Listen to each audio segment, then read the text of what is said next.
Welcome back to episode 240 of the Hockey Cards Gongshow podcast. My name is Josh. I'm here with the one and only Baba Louie. I'm here with Phil from Ottawa. And we're here, special guest co-host this week, Neil, a.k.a. Neil. Irish Flyers collector, a.k.a. Expo Mom. What's up, Neil? How's it going? Good, guys. How you doing today? Doing well. No, I hear that in my sleep. I can hear that around the chateau, around the expo. Yeah. Neil's been a longtime friend and supporter of the show. Also been one of the OG member of part of the Gongshow Chateau Gongshow crew. Yeah. And has firmly taken the role of Expo Mom, where at the chateau, that is Neil's house. Mm-hmm. Nobody does anything without him saying. And he keeps us all in line and in order. So, God bless you, Neil. Thank God you're there. Does it with a smile too, eh? All the time. Yeah, of course. Yeah. You guys never took to the name Life Caddy. I preferred that one, but I guess Team Mom, Expo Mom is fitting for this crew of miscreants and ne'er-do-wells. There you go. Big show today. Lots to get into. Well, they're always big, especially on Mondays. Right. But we got to start out with a major announcement for our show. Were you in Discord, Neil? Do you know about this? Did you see the announcement this morning? I have not been in Discord. No, not today. I was busy. Oh, okay. Well, maybe this will be news to you. This Friday night at 9 p.m. Eastern Time, we have a new show that we're debuting. It is a live stream show. It's not my show. It certainly isn't Louie's show. It's Friday nights with Phil. Oh, yeah. And it's Phil's playground to do Phil things. Yeah. And so we should all be very, very excited. Heavily and supervised. A little bit nervous and slightly scared. Yeah. Yes. We'll have to do a new disclaimer and it'll be fun. Hey, boys, I can't wait. I've wanted to do a live for so long, and I think it'll be great. It'll be good. And the I have no idea how long it'll go. I would like to commit to every Friday as much as I can, unless I meet a lady friend. But then she can come on the Fridays too. Yeah. No one wants that. So it'll be good. I want a platform to show my cards, talk about my cards, and I want. When I was younger, do you guys have local television in America? Yeah. Yep. Okay. Well, we do too in Canada. So, do you know who Tom Green is? Yeah. Of course. Oh, yeah, good. So Tom Green's from Ottawa, and when I was a young lad, he would only be on Rogers 22 local cable television. It was on at like 12 at night and 1 in the morning. And there was a sports show called Sports ? I'm serious. That was the actual show. Yeah. And people would call in. It was very interactive in the early 90s and mid 90s. I always called in. I'm pretty sure they stopped answering me because I called in so much. So I thought it could be something like that where people could call in, but you have to have a good mic. You have to have a good webcam, and your card should be well visible to the audience. And if they're not, I'll just hang up on you and we'll try again the next Friday. So, Wow. Yeah. So that's one idea I have. But yes, Friday nights with Phil. We're going to have a great time. Come enjoy the chaos, organized chaos. That's the. I got a new button for your show, Phil. Oh boy, we doing it? Let's do it. Here it is. Okay. Yeah. No kidding. You know what? I've been excellent on the potty mouth. Like 43 years old, the wisdom is just flowing out my veins. I've learned a lot in life. I know when to clam up most of the time. And you got it. I think you want. Or correct me if I'm wrong, but you want Louie and I, we're going to hang out with you maybe for the first, maybe for the second show, but it's your show. We're just there for the ride. Yeah. And probably just going to make fun of you the whole time if I'm being completely honest. Okay. That's fine. Because if it's my show, I can make fun of you the rest of the year. There you go. No, I'm excited. I just want to bring good energy, good, I just want to have a great time. And the cards are the stars, and I want to showcase that. And I just want to be silly in between. I'm pretty bored on Friday nights. All I do is watch Grant's breaks on GP Sports all the time. So I'd like to check in on him, see if there's any big hits. Sure. Yeah. Or movies, eat cake in bed. Yeah. We'll do a donut off. Oh man, I got a good donut story for you later, but we should probably move on here. Probably. Boy. Now you did mention a couple times in the notes that the only thing that might torpedo the show is finding the love of your life. Are you pretty confident that that's going to happen? Because I'm pretty solid. You can commit to every Friday night. Well, I don't do anything to meet people, so unless there's maybe Phil. What? Maybe the love of your life will watch the show. Yes. And she'll call in. Maybe. And you'll find each other, and then she co-host. Yeah, I hope Ooh. Mary Gamble. Hopefully she can call. I unfollowed her on Instagram though because she wasn't paying attention to me anymore. She unfollowed you first. Wait, She did unfollow me first. I know. really? I followed her, then she followed me, and I was so excited because she liked my posts and my stories. And I thought like we were like flirting online, but then a girl has 16,000 followers. She's not flirting with you. She's entertaining you. So Yeah. So then I found out she unfollowed me. So see you, Mary. I unfollowed you as well. Yeah. Hobby drama. Okay. Yeah. I'll get her. Drama. Okay. She's a beauty. I love her to death. Yeah. So this Now, just Friday, to be clear, I actually have a question. I was going to ask about that. Is it going to be on the Gongshow YouTube channel or Phil's YouTube channel? Good question, Neil. I would actually like to take this opportunity to. I like my channel, but like I said, we're like Wu-Tang Clan. When RZA made an album, he made it under the Wu-Tang Clan umbrella. So this show will be on the Gong Show platform, but I will always, forever and always, be Loud Collector, right? Good to know. yeah, of course. Yeah. It's a joint production. Like if you go back to the graphic, real quick, Baba Louie. Sure. 1 second, please. There's a 1 hour later. See, they're in the Gong Show plus the crazy guy on a goose, and that's the Loud Collector. Yes. So Very nice. You're excited about it.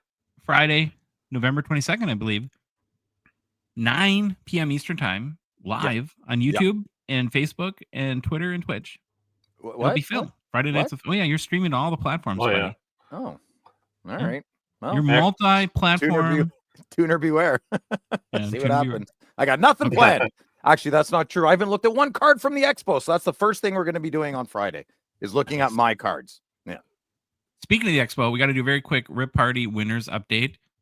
So many of the winners' cards have been shipped. We still do need a few to contact us. If you won a box and you haven't contacted us, and let us know what box you won, your address, your YouTube name, so we can match that up. Admittedly, we weren't expecting to give away like 70 boxes, so the process could have been better on our end. I'm just gonna say that, and we're the ones paying for it because it's been, right, Phil, many hours of packaging and shipping. We will have a better process for next Rip Party, but if you haven't contacted us, please do so. Probably the easiest way would be via our Instagram and messaging us, and we will catch that right away. We want to get you your cards. The other little snafu that I'm going to turn it over to Phil to cover, because it's in his country, is, of course, the day that you have all the cards ready to ship out, your postal service goes on strike. So, okay, Phil, go ahead and explain what the dealio is there. As of November 15th at 12:01 a.m., 55,000 Canada Post workers officially went on strike after failing to reach a deal with the Crown. For those that don't know, a Crown corporation is a government-owned enterprise that attempts to operate like a corporation. Attempts is the key word. During the strike, mail and parcels will not be delivered. I won't get into the details, but let's keep it simple. A group of workers want more from their employer, and we have to wait it out until they figure it out. So we can kick, we can scream, we can cry, or we can pivot accordingly and maneuver to alternative options like UPS and FedEx, or none of them, and just wait it out. What really sucks, the biggest loser here, is who's going to give all the letters to Santa. So all the little ankle biters are going to suffer here because Canada Post has a beautiful program. You can mail letters to Santa all across the world, and Canada Post delivers them to Santa. So it's not magic. It's Canada Post's Santa's Letter program, where postal elves have been sorting through more than 1 million letters each year for over 40 years. So I guess wait and see. Maybe Christmas is canceled this year. Who knows, guys? Yeah. Kids, it won't be canceled. The elves will find a way. All right, yeah. So we're going to let touch and go, right? Phil, you brought them to the postal service on Friday morning, and you got some advice from them that was basically, maybe you should wait on this, right?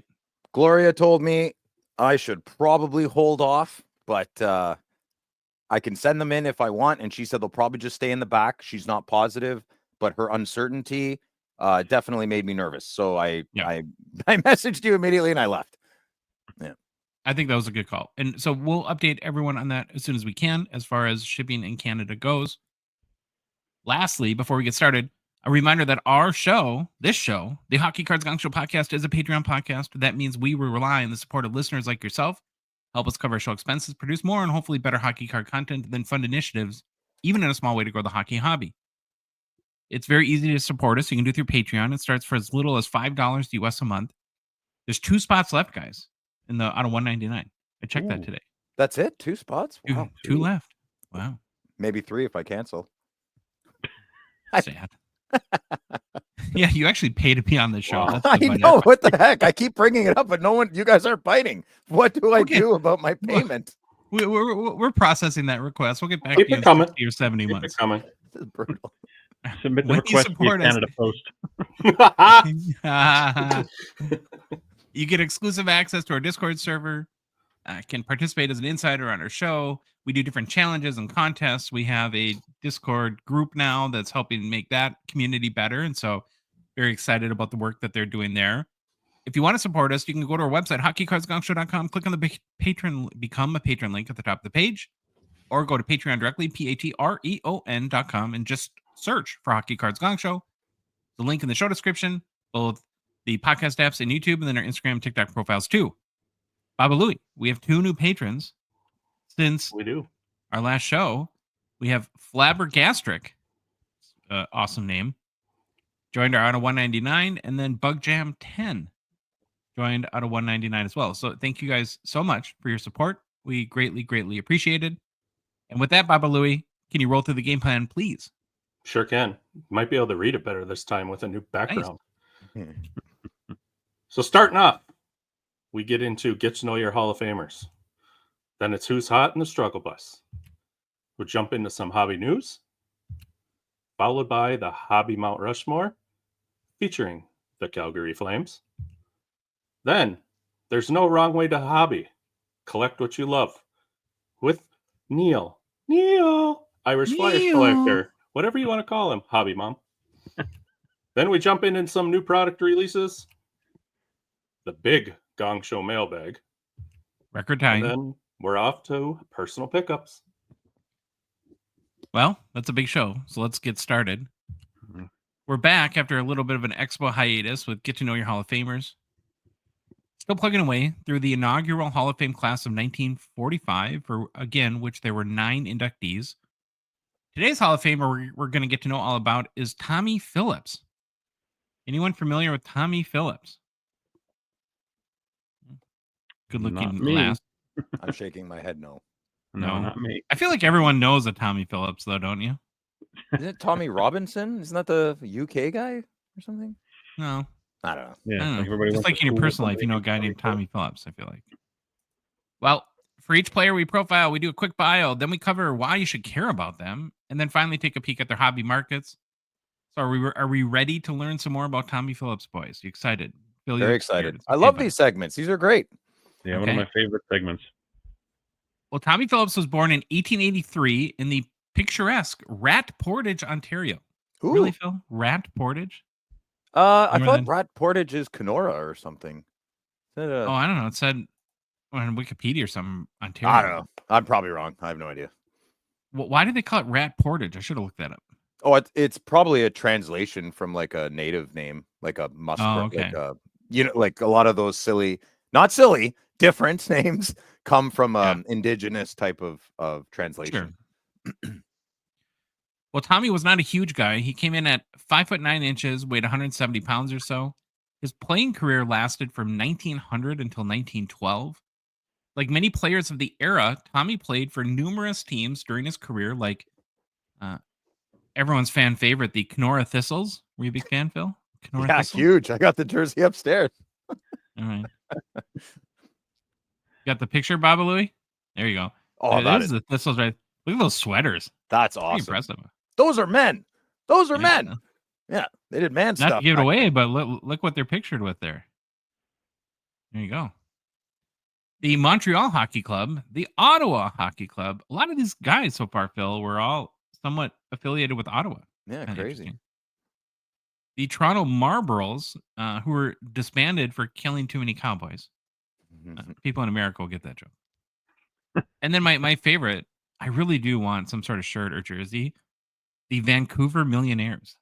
Think how exotic it was to be a millionaire back in 1905 or wherever it was.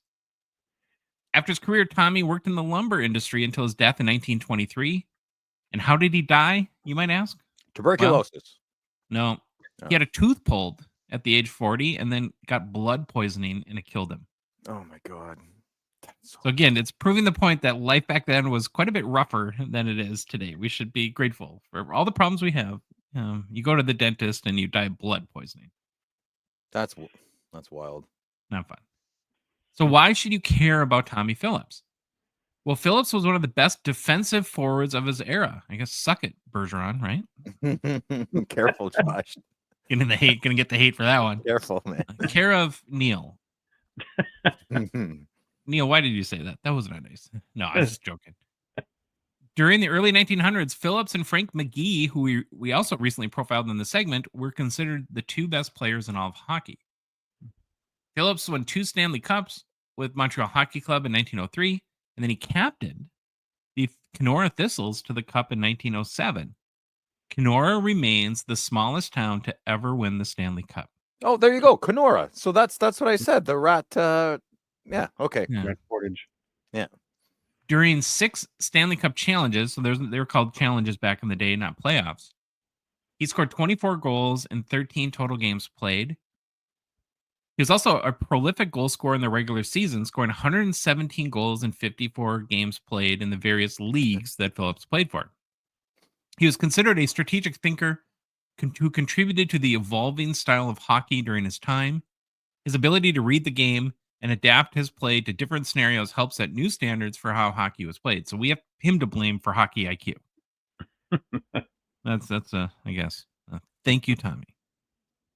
Now, looking at his hobby market, here's another one of these guys. There really is no hobby market, which I was a little bit disappointed because when I first saw that he had played until 1912, we know the first player-centric hockey set that ever came out was 1910. So I'm like, okay, there's a buffer here. Will we have some Tommy Phillips cards? In the 1910 C56 set and then the corresponding 1911 C55 set, they did not include any Vancouver Millionaires players. So, and that was the last team he played for, so that's probably why he didn't get a hockey card, even though he's one of the best players of the time. Do we know why? Maybe the owner I don't know. got into a spat with It's probably leagues. I think that there's like the Pacific Coast Hockey League that the Vancouver Millionaires were in, and not in the same league as like the Ottawa Senators or Montreal Bulldogs or whatever the teams were at that age. Okay. So that's your Hockey Hall of Famer, Tommy Phillips. What do we think? Anything stand out, boys? He's got a cool name. Tommy Phillips, the Kenora Thistles. That's fun to say. Well, Phil, this one's for you. That was another Baba Louie Hobby hot take. Just put Phil in there. Yeah, yeah. It's a little bit tough with these guys, but we're getting through. I think we only have 2 left in the original Hall of Fame class, and a lot of these, as we know, were for guys that passed away early on in life, and were probably that had something to do with it. I'm looking forward to getting guys that were, have more of a hobby market, especially, and are more collectible too. So we'll get there soon. Okay, week 5 already of Who's Hot in the Struggle Bus. That's crazy. We're through 5 weeks of the NHL season. Can you guys believe that? Feels like it just started yesterday. Yeah. This season is flying by. Mm-hmm. So each week we take turns nominating players that are on fire for Who's Hot, and then we nominate a player who's lost in hockey despair and riding the struggle bus. I'm going to go first with my Who's Hot pick. I took the easy way out. I picked the current NHL leading scorer, Nathan McKinnon, also defending Hart Trophy winner. Really picked up where he left off last season. So through 18 games played, he has an NHL leading 33 points on the season. That's 7 goals and 26 helpers. This is crazy. McKinnon started the season with 22 assists in his first 15 games, which is the most assists through 15 games in the past 20 years. Wow. That's a big stat, eh? Yeah, a lot of helpers. And of course, this is all on the heels of a monster 2023-24 in which he had 51 goals and 140 points. Now, his team struggled a bit, especially in net. So they're currently in 4th place in the Western Conference with a 99 record, 18 points. Also dealt with a ton of top 6 injuries early on in the season, which I think makes McKinnon's production this far, even all that more impressive. He has the most, he has to be, in my mind, the most underappreciated player in the hobby. As you can make the argument that, well, you guys tell me if I'm crazy, but in the last 2-3 years, I think he's right up there with Connor McDavid in the argument for best player in the NHL. How could you argue against it, right? Yeah. He's just Hands been down. phenomenal. Now, Nathan McKinnon is a 2013-14 Young Guns PSA 10 pop 1,712, 54% gem rate, last sold for $529 US on November 14th. That is up 6% in the past 2 weeks, up 1% in the past 3 months. So you look at, with about half the pop count, he's 6.5 times less valuable than McDavid, which is kind of crazy. Yeah. But I don't know. we know that. I have not seen McKinnon play enough. Like all I know Yeah. how good he is. I know the stats. I don't see Colorado play. You have to go out of your way to watch some of these guys. Oh, did you guys hear Landeskog had a practice the other day? Really? Yeah. Yeah, he Nice. laced them up. Yeah, that's There we go. crazy. Couldn't believe it. There See we what go. happens there. Yeah. All right, so that's the first person for Who's Hot, Nathan McKinnon. Now it's we turn the microphone over to our good friend and special co-host Neil, who's going all homer on the bit, of course. Yeah, you think I would, but I'm actually justified in this one. And I was Okay. just as surprised as anybody to see it. So I went with Travis Konechny of the Philadelphia Flyers for my Who's Hot pick. Over the last 2 weeks, because I figured we went back to last time a segment was done, last 2 weeks, Konechny is second in scoring in the NHL behind, guess who? Nathan McKinnon. There you go. So he has 12 points in the last 2 weeks. And over those 2 weeks, he's played 6 games, and he has 6 goals and 6 assists. So, Not bad. Yeah, pretty good, especially when you look at McKinnon's points. He had 1 goal, and the rest of his were assists. He has 13, I believe. He only had 1 goal. McKinnon had 1 goal. Yes, load up the cannons, fire. Only one player has more goals in the last 2 weeks than Konechny, and that's Nathan McKinnon's teammate, Mikko Rantanen, and he has 8 goals. Mhm. For on the season so far this year, the Flyers have not done themselves any favors. They started off with a 1 win, and then they proceeded to go on a 6-game losing streak. But in the last 2 weeks, they have kind of righted the ship a little bit. They're 4-2. And since that losing streak ended, they have a 7-4 record, and they're in the middle of a 3-game winning streak right now. One of which, Nice. again, my buddy Phil's Senators. All right. All right.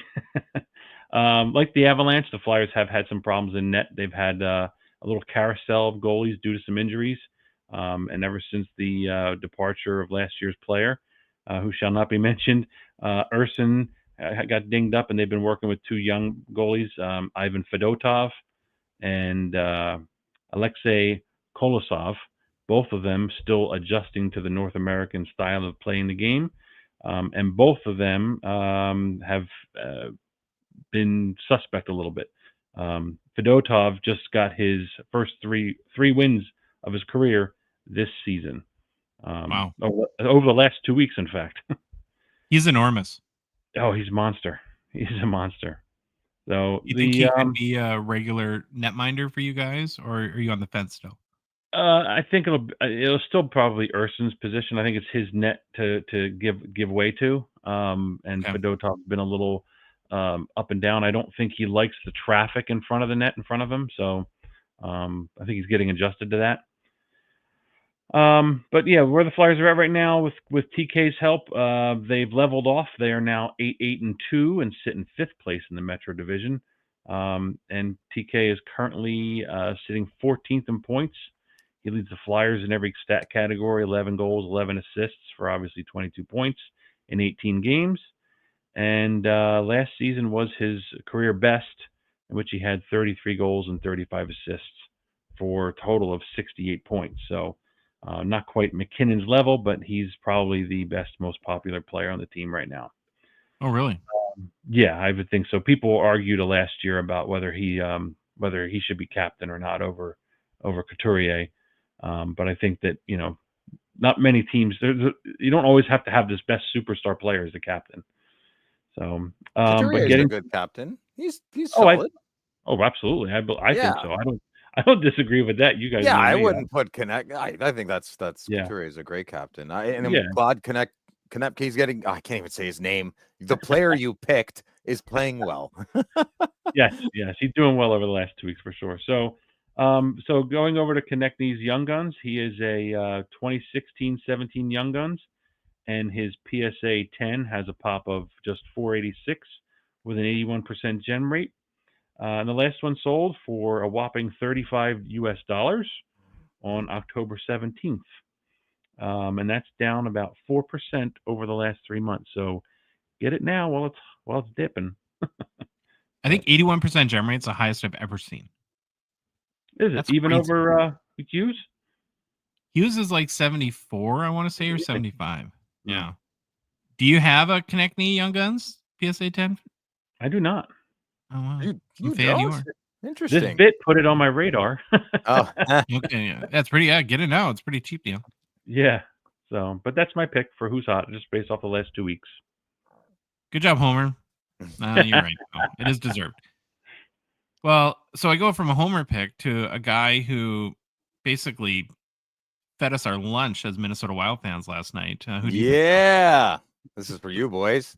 Mason Marchment, this 6'4" monster mustache brother in arms, is on fire this week and pretty much the whole year, but we'll say more this week. His daddy is Brian Marchment, so that's pretty good. Some good pedigree there in the DNA. He has 9 points in his last 3 games. Popped in 2 healthy goals last night against Josh and Louis' team. He's also a +5 in his last 3 games. It's very impressive. What's interesting about Marchment is he was never drafted. He didn't even play hockey till he was 18 or 19. Sorry, isn't that wild? How is this even possible? Wow. The blue team gave him a chance with their baby blue team, the Marlies. They gave him a contract in 2016, but unfortunately, 4 years later, they gave up on him and traded him to Florida for Dennis Malgin. So then he was a free agent in 2022, signed a beautiful 4-year, $18 million contract with Dallas, and it seems to be paying off nicely. So he's currently on the second line with Matt Duchene, who's also lighting it on fire this year, and Tyler Seguin, who I keep forgetting is he's still in the league. When Wyatt Johnston is your third line center, you have a good hockey team. Watch out for Dallas. Mason Marchment is a 2020 young gun with a PSA 10 pop count of just 107 with a 68% gem rate, and it last sold for $40 American on November 13th. It's down 22% over 3 months. And yeah, he's a stud. He's lighting it up. He's doing well. Yeah, he's got a COVID Young Guns card where it's like a glamour shot background. And even those rookies 2020, kind of to what you were saying, Phil, about how he got such a late start in hockey, he's 29 years old.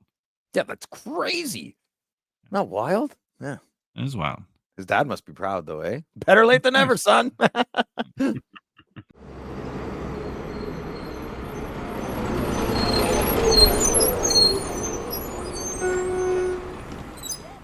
Well, there she is, boys. Right on time. The struggle bus. We got it's a little bit of a goalie bus, I would say, this week. So we'll get right into it. My pick for the struggle bus is Ilya Sorokin. In his last 5 games, here's how many goals he's let in: 4, 3, 4, 4, and 3. Not great. He's 1, 2, and 2 over that period. He has a .898 save percentage and a 3.51 goals against. Now on the season, he's been a little bit better with a 4, 4, and 3 record and 11 starts, .913 save percentage, and 2.7 goals against. So he's hit a little bit of a bump in the road over the past couple of weeks. Now the Islanders have had major injury issues on their back end, which I'm sure hasn't helped him in his numbers. I think in one game, I saw 3 of their top 6 defensemen were injured and had to leave the game.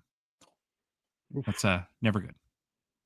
So even though he's struggling a bit, I still believe he's probably more a part of the solution and not the problem with the Islanders. And Ilya Sorokin is a 2020 Young Guns with a PSA 10 pop of 1302, 70 or 57% gem rate, which last sold for $35 US on November 14th.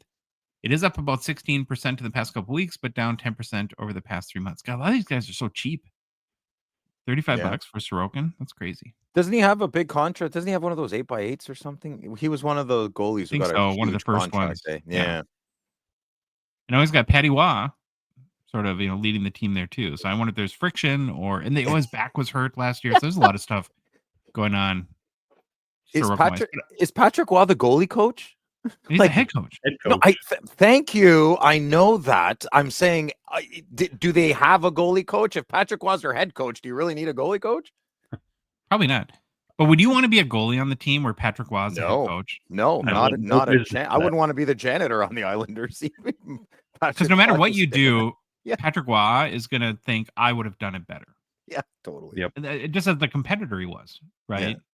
So I think that's a tough position to be in. Okay, Neil, who did you pick for the struggle bus? Well, I wanted to pick players, but I think they're still on the struggle bus. I think they packed their bags and moved to the back because I wanted to pick Zegras and Wyatt Johnston, but I think they were recent picks. So I went with Wyatt Johnston's teammate Jason Robertson.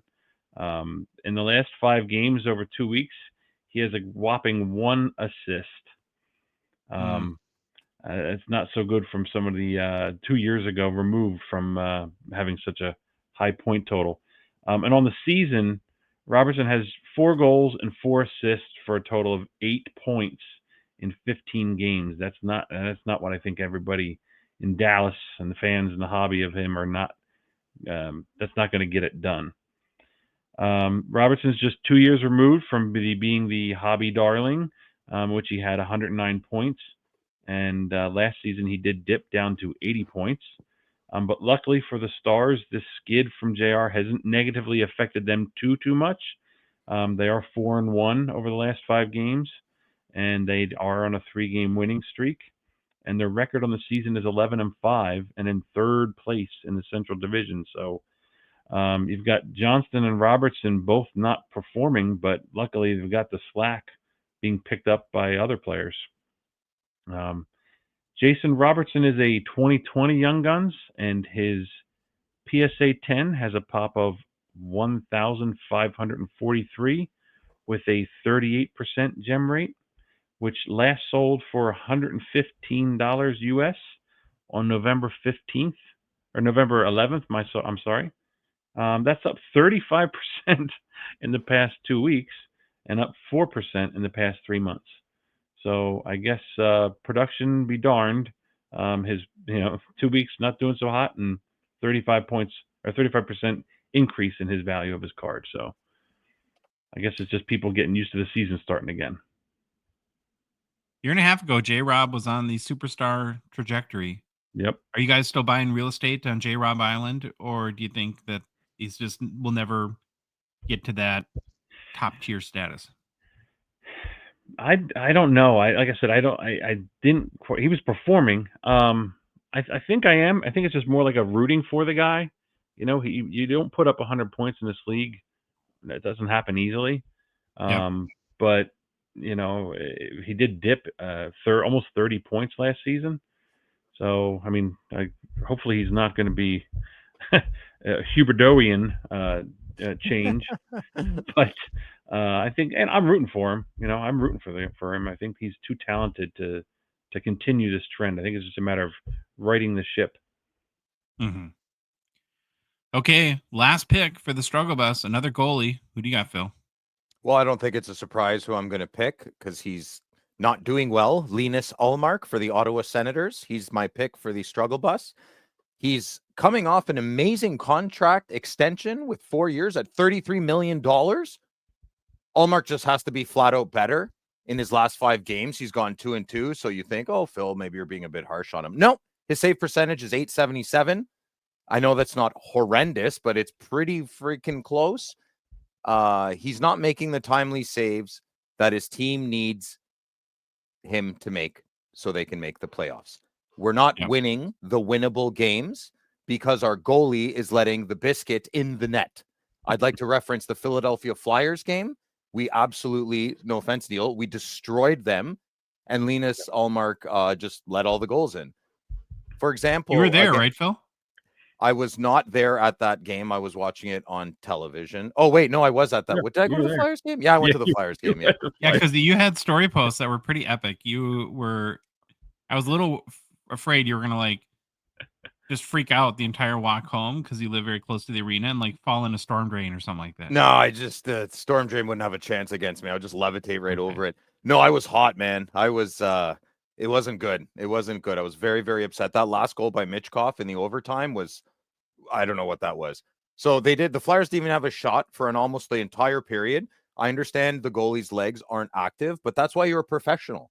That's the whole point. You're the professional. That's why when you're a Swedish goalie, you walk around with that swagger that I've had to watch him do for 3-4 months. Right, Linus? Maybe you should hug that post a little tighter next time when a Flyer superstar, Mitchkoff, starts charging the net. Just a thought. I don't know. I'm not a professional goalie. Linus Ullmark is a 2015 Young Guns with a PSA 10 pop count of 220. He has a 35% gem rate, so that's not very good. His card is sold for $37 American on November 7th, which is terrible. And that's down 32% in 2 weeks. And that's 51% over 3 months. So, I mean, if he doesn't stop the puck pretty soon, these cards you'll find in the dollar box bin. And yeah, that's my pick for the week. Phil's already put his goalie in the dollar box. Is that worse than the struggle box? Pretty close. I don't even have a dollar box in my house. So if we rename the struggle bus, it would be the dollar box. Like in the dollar box this week is whatever players. So for week 5 in the NHL, who's hot? We had Nathan McKinnon, Travis Konechny, and Mason Marchment. And then on the struggle bus this week, a lot of goalie equipment. Ilya Sorokin, J. Rob, Jason Robertson, and Linus Ullmark. Okay, got to make a quick mention for Gongshow partner and sponsor Slab Sharks. We're thankful for their support. The current Slab Sharks weekly eBay auction is now live. This is the first post-Expo auction, so I was very curious as to see how many cards would be in it. So we saw lots of people dropping off cards at their booth last week. This week, guys, there's more than 4,400 cards to choose from. Wow, that is a lot. It was a monster to pick from. Yeah. And of course, included are a bunch of whales, Harvey Wallbangers, right, Phil? Yeah, it was a big cards this week. It was hard to pick. And of course, I picked the same card. Neil picked the card I picked. Yeah, Phil, it'll never. All you have to do when you make your picks is go to the outline first. Yeah, but I can't go to the outline. If I'm in my truck and I go, oh, yeah, I remember I have to pick the Slab Sharks. I just pick the cards. We're just so connected as a team that we pick the same cards, right? That must be is that the way we should look at it? We have the shinning. Yeah.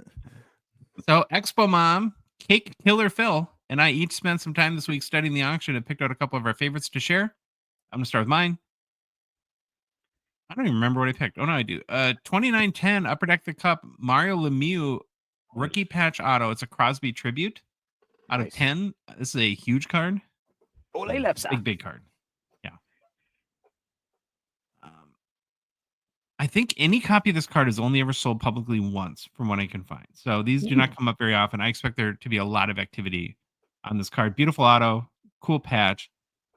I don't know, Troy loves the little hangy fiber from that makes me my skin creepy and crawly. So I would have a hard time with that. But what do you guys think of this card? If you got the card, Josh, would you pick it off?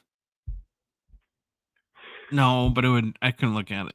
So on my Jake Sanderson, I pulled the little thread and it just kept coming. Was it like the Weezer song?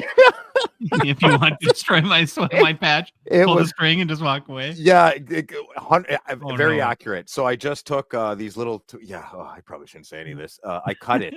I cut it as close to the patch as possible. So if you ever buy a Jake Sanderson 4-color gold patch from me, it's altered. But you won't, because I'm going to keep it. So. My next pick is a 2022-23 SP Authentic Patrick Waugh UD Authentics patch auto out of 25. Very cool card, in my opinion. I love the fact that finally on a Patrick Waugh card or patch auto, the jersey patch actually matches the photo on the card. So it's 2 Avs jerseys. A lot of times you see them like in a Canadiens jersey and an obvious Avs patch, and that bugs me. Yeah, that drives me bonkers. And a Habs patch is stunning. It's one of the best out there, man. Yeah. I think whoever at Upper Deck, I'm not sure this has ever happened, but it just made me think if there is a card where he's in an Avs jersey in the photo and it's a Canadiens patch, somebody should be jailed for that, right? Yeah. Yeah. Not fired, just incarcerated would be fine. They can keep 100%. their job, though. Yeah. Okay, Neil, you went through the auction. What are the 2 cards that you picked? So I picked a card that I got inspiration from the Expo, the 2021-22 Upper Deck the Cup Connor McDavid the Show autographs. This card is one I became enamored with the look of this card at the Expo from the Upper Deck booth. They had those giant, very panoramic lithographs with the massive. I think they might sign in charcoal or something. But they had Connor McDavid there. They had Gretzky. So, and that's where I was like, oh my goodness, this is an actual card. So I just love the look of the card. I find it very clean. They're eye appealing, and they really did it for me. So when I saw one of these in the auction for Slab Sharks, I was like, well, this would move the needle for me. So, and I usually dislike horizontal cards, but this with the look is just fantastic to me. There's a variety of the show cards for varying collector budgets. From what I looked through, you have autographs, non-autographs. You have them with a black background. Yeah. You know, and they have a lot of different variety of the limited versions of it, like whether out of 49, out of 99. So I think that this is just a very versatile card for the collector. You can go in heavy on a card like this with an autograph. Or you can, if you don't like the white background, they have the black background.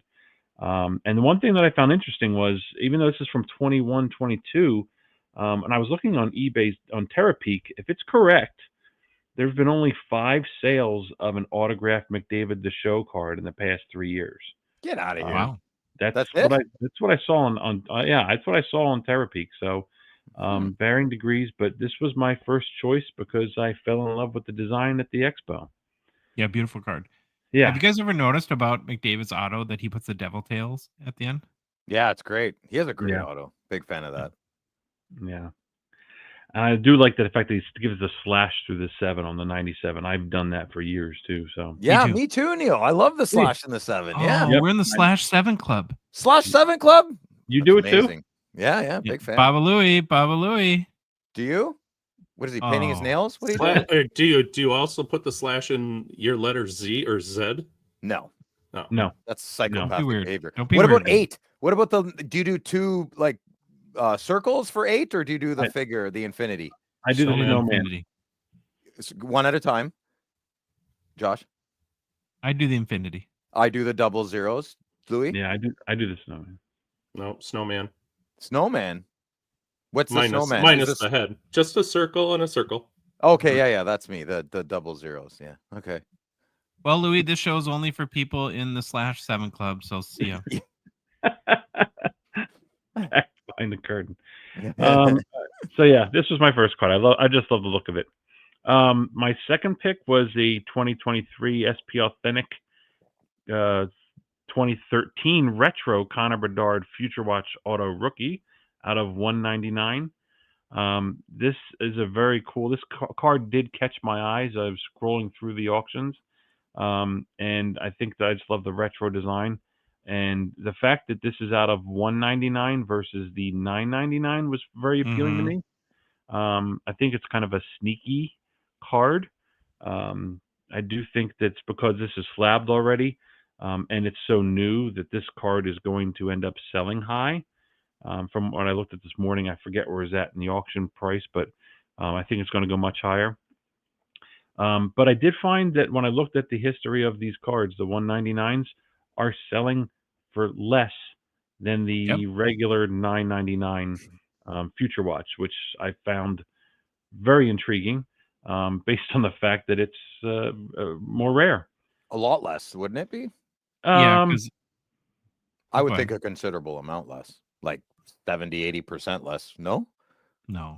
Really? No. They were the 999s were selling probably around over 3,000, and that could be raw and graded. Yeah. This one, I think there was another slab or non-slab sold for just over 2,000. Oh, yeah. So it's pretty expensive. And let's see. Louis says that card is $609 Canadian for this card on the auction right now. Yeah, well, Future Watch Canadian 7,000-8,000. I don't know. It's the dust has to There's settle. another retro that's out of $399. That's the Mhm. one that sells for considerably less. And the reason why this one and the other retros sell for less than the one that's out of 1,000, because again, it comes to that whole true rookie designation and how the hobby places such a premium for this Mm. card on The that, where they true. don't on others. Because again, it means all the difference in the world when it comes to Future Watch Auto. The true rookie and OPG Platinum is the base card, and that's the Yeah. least valuable. So that's where this hobby gets weird. Yeah. But I think it's a sneaky card you can get out of a 199 Bedard Future Watch in a cool retro design.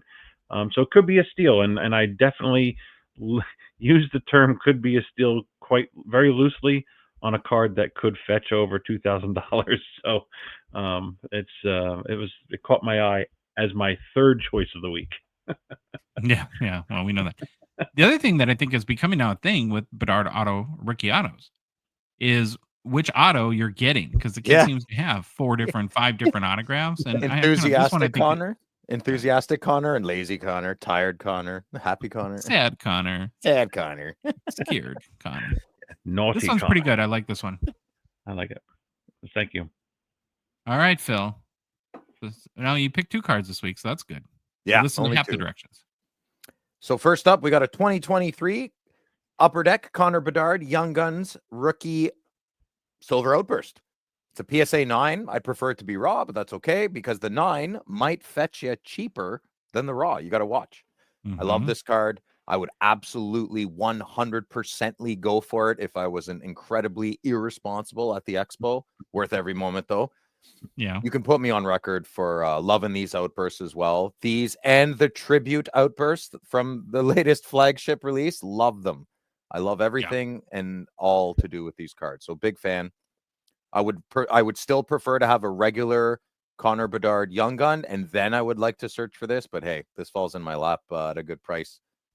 I would rather have this than the regular Young Guns, hands down.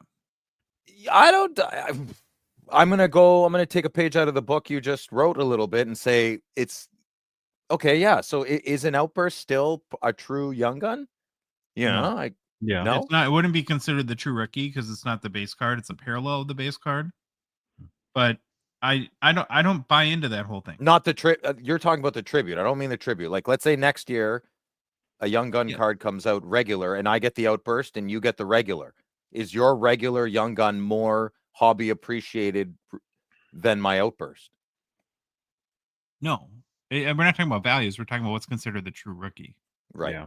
So the outburst will never be the true rookie. It'll be just the base card Young Gun. Okay. No.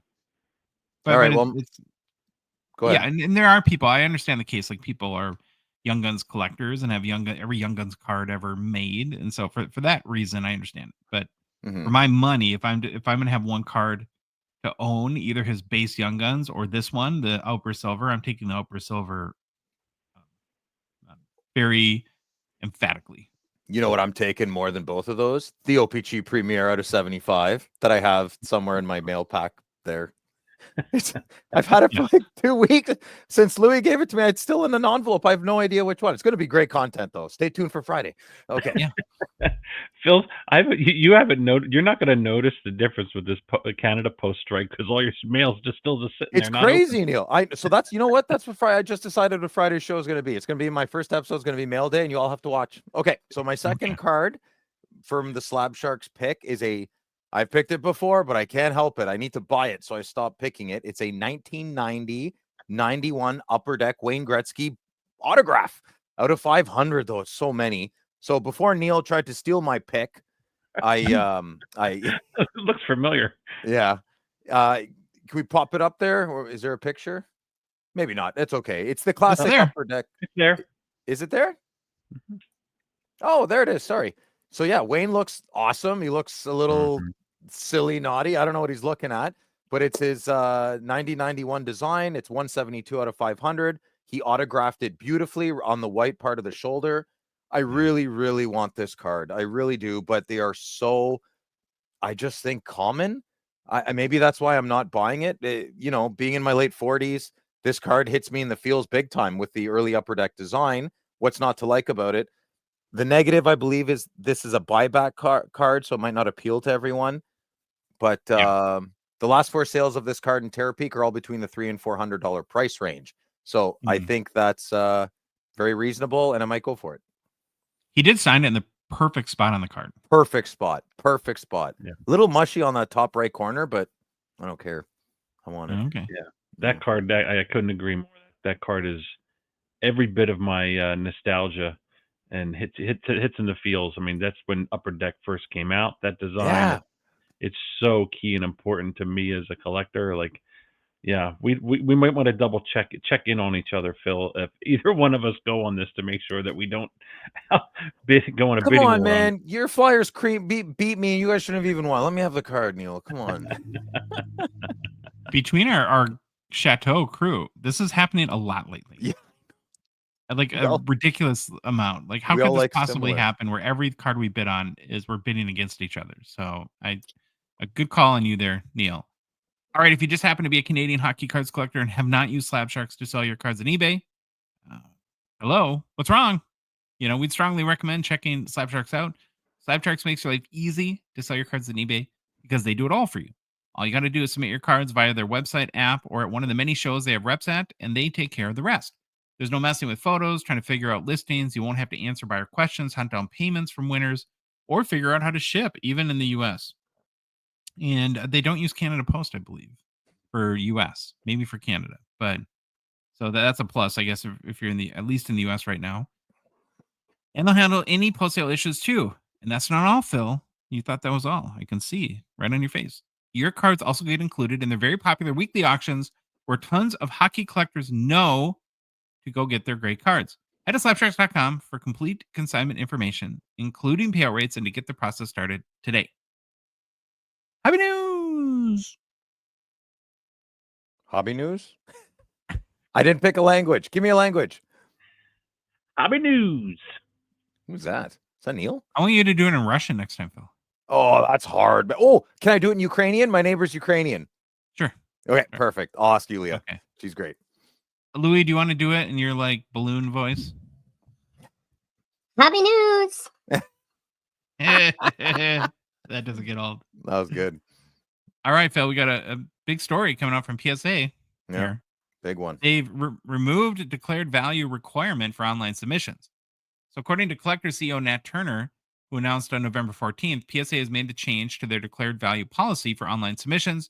If you read the statement that Turner posted on X, I'll kind of read it for you. A small but mighty improvement was released today to PSA Online Submission Center. Starting today, you no longer have to enter a declared value for every item you type in. Instead, each item is automatically max insured while in PSA's possession for up to the highest amount for the service level you've picked. For example, if you submit cards under the value service level, which allows for cards valued up to $500, every item you add to the order will be automatically insured for up to $500, depending on market value. Before whatever value you typed in for each item, or before whatever value you typed in for each item, which was a required field, would be the max amount, which similarly would be adjusted down based on market value. The concept of declared value was not surprisingly a huge point of confusion for many collectors or submitters, so getting rid of it altogether was the goal. It was I haven't submitted to PSA a lot, but that part always stressed me out, so I'm glad it's gone. You guys agree with that? I think it's a step in the right direction. Yeah, Okay. I agree. The declared value and the upcharges off of some of those was a little bit ridiculous, and I never liked it, and that's one of the things I was preferred elsewhere. But it seems like a good step. I agree. Yeah. I would love to further. I'm so just genuinely curious on the upcharges, and I would love to ask some good, beefy questions about the logic on that one. Yeah. Mm-hmm. I would say based on the comments to Nat Turner's post on X, it seems like a lot of people think it was positive. So I went and just did a little review there, and so a lot of positive response. I think you're right, Phil. It is a good step in the right direction. Now, we did talk about Canada Post in our Rip Party update, but I do want to make a couple of quick announcements there real quick. On Friday, 55,000 Canada Post workers officially went on strike. It's the second time there's been a worker strike in the past 6 years. The union is demanding wage increases in line with inflation, cost of living adjustment payments to be rolled into the basic wage rate and safe working conditions. The union has issued a 3-day strike note, or had issued a 3-day strike notice earlier in the week. The strike will cause Canada Post operations, as Phil already mentioned, to shut down. Now, the last strike in 2018 was ended when the Canadian government pushed through a back-to-work legislation. From what I read, it doesn't sound like they're in favor of doing that this time. No, I think it lasted like 3 or 4 days, and Justin said get back to work, but I don't think the political climate is strong for him to do that right now. And I'm really not paying attention, so I don't know. I'm sorry. Well, why get stressed out about something you can't control? I can't control. Yeah, I got enough going on. Yeah. So it appears lots of cards and boxes won't be delivered in Canada, at least through Canada Post, and will likely result in an uptick in business for rival carrier services. I don't know, Phil, how much of an impact do you think this will have on the hockey hobby? It certainly is on Rip Party. Winners. Yeah, I mean, I bought 2 cards over the weekend, and both people messaged me, bless your souls, fantastic. They said, and I didn't pay for shipping, it was included in the price off Instagram and Facebook.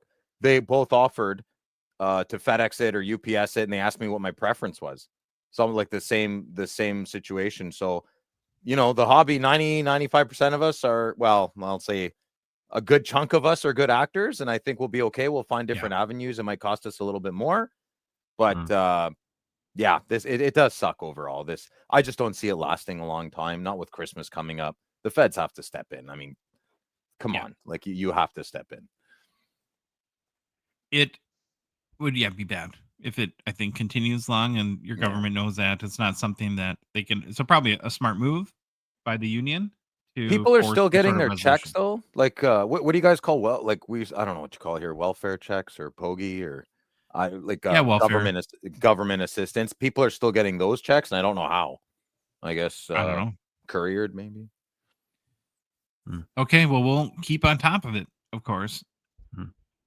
Ready though to get back to our Hobby Mount Rushmore series. It's been a minute, but we are back at it. There's only a few teams left in the Pacific Division. One of those is your Calgary Flames, Phil.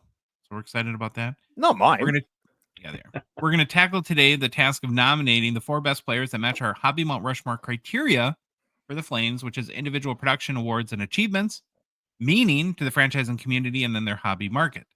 Now, the last criteria, hobby market, is a key thing to consider in this endeavor, as it does impact one player or another because it's a Hobby Mount Rushmore. So, Neil, when we get to the Flyers, I got a question for you. Are you already ready to put Matvei Michkov on the team's Hobby Mount Rushmore? Are you that excited about him? I'm not excited about him, but I would not put him on there yet. But the excitement level is high, and he's doing some crazy things this year. What's sad though, if he played for the Wild, I might consider it. That's how our talent pool is for my team. Team hasn't been around that as long either, so it's like 20 years. So it's about time that we had some good players. Has it been that long? Oh my Lord. More. Okay. How long has it been around? Is it, Louis, is it 20 or 25 years? 2000, so okay. 24 years. Yeah, okay. Yeah. There we go. It's not a math show, all right. but not a math show. Here we go with the Flames, Hobby Mount Rushmore, and the first nominee is Jerome Iginla. Any giant surprises there? Anyone want to do like shock and awe or none whatsoever? I feel like my finger's on the pulse of Canadian teams a little bit better. I tried to warn you about the Linden one, so I'm gonna just see how this goes. Okay, all right. Yeah. Well, Iginla is the franchise leader in games played with 1,219, more than 200 than second place Mikhail Backlund. He's also the franchise's all-time leader in goals with 525, the only Flames player to score 500 or more goals with the team. And Iginla's franchise, he is also the franchise leader in points with 1,095. Once again, the only player to ever achieve 1,000 points while playing with the Flames, or scoring 1,000 points with the Flames. So with Calgary, he was awarded the Art Ross Trophy in 2002, 2-time Rocket Richard Trophy winner in 02 and 04, Ted Lindsay Award in 02, King Clancy Memorial Trophy in 2004, the Mark Messier Leadership Award in 2009, and the NHL Foundation Player Award in 2004. 3-time first All-Star team selection with the Flames, was a 1-time second All-Star team selection. Finally, Ginla was named to the All-Rookie team in 1997. He was elected into the Hockey Hall of Fame in 2020. Ginla's number 12 was retired by the Flames in 2019. And looking at Ginla's hobby market year to date, more than 3,200 cards have sold on the secondary markets per card letter sales history. 13 of those sales were for more than 500 US.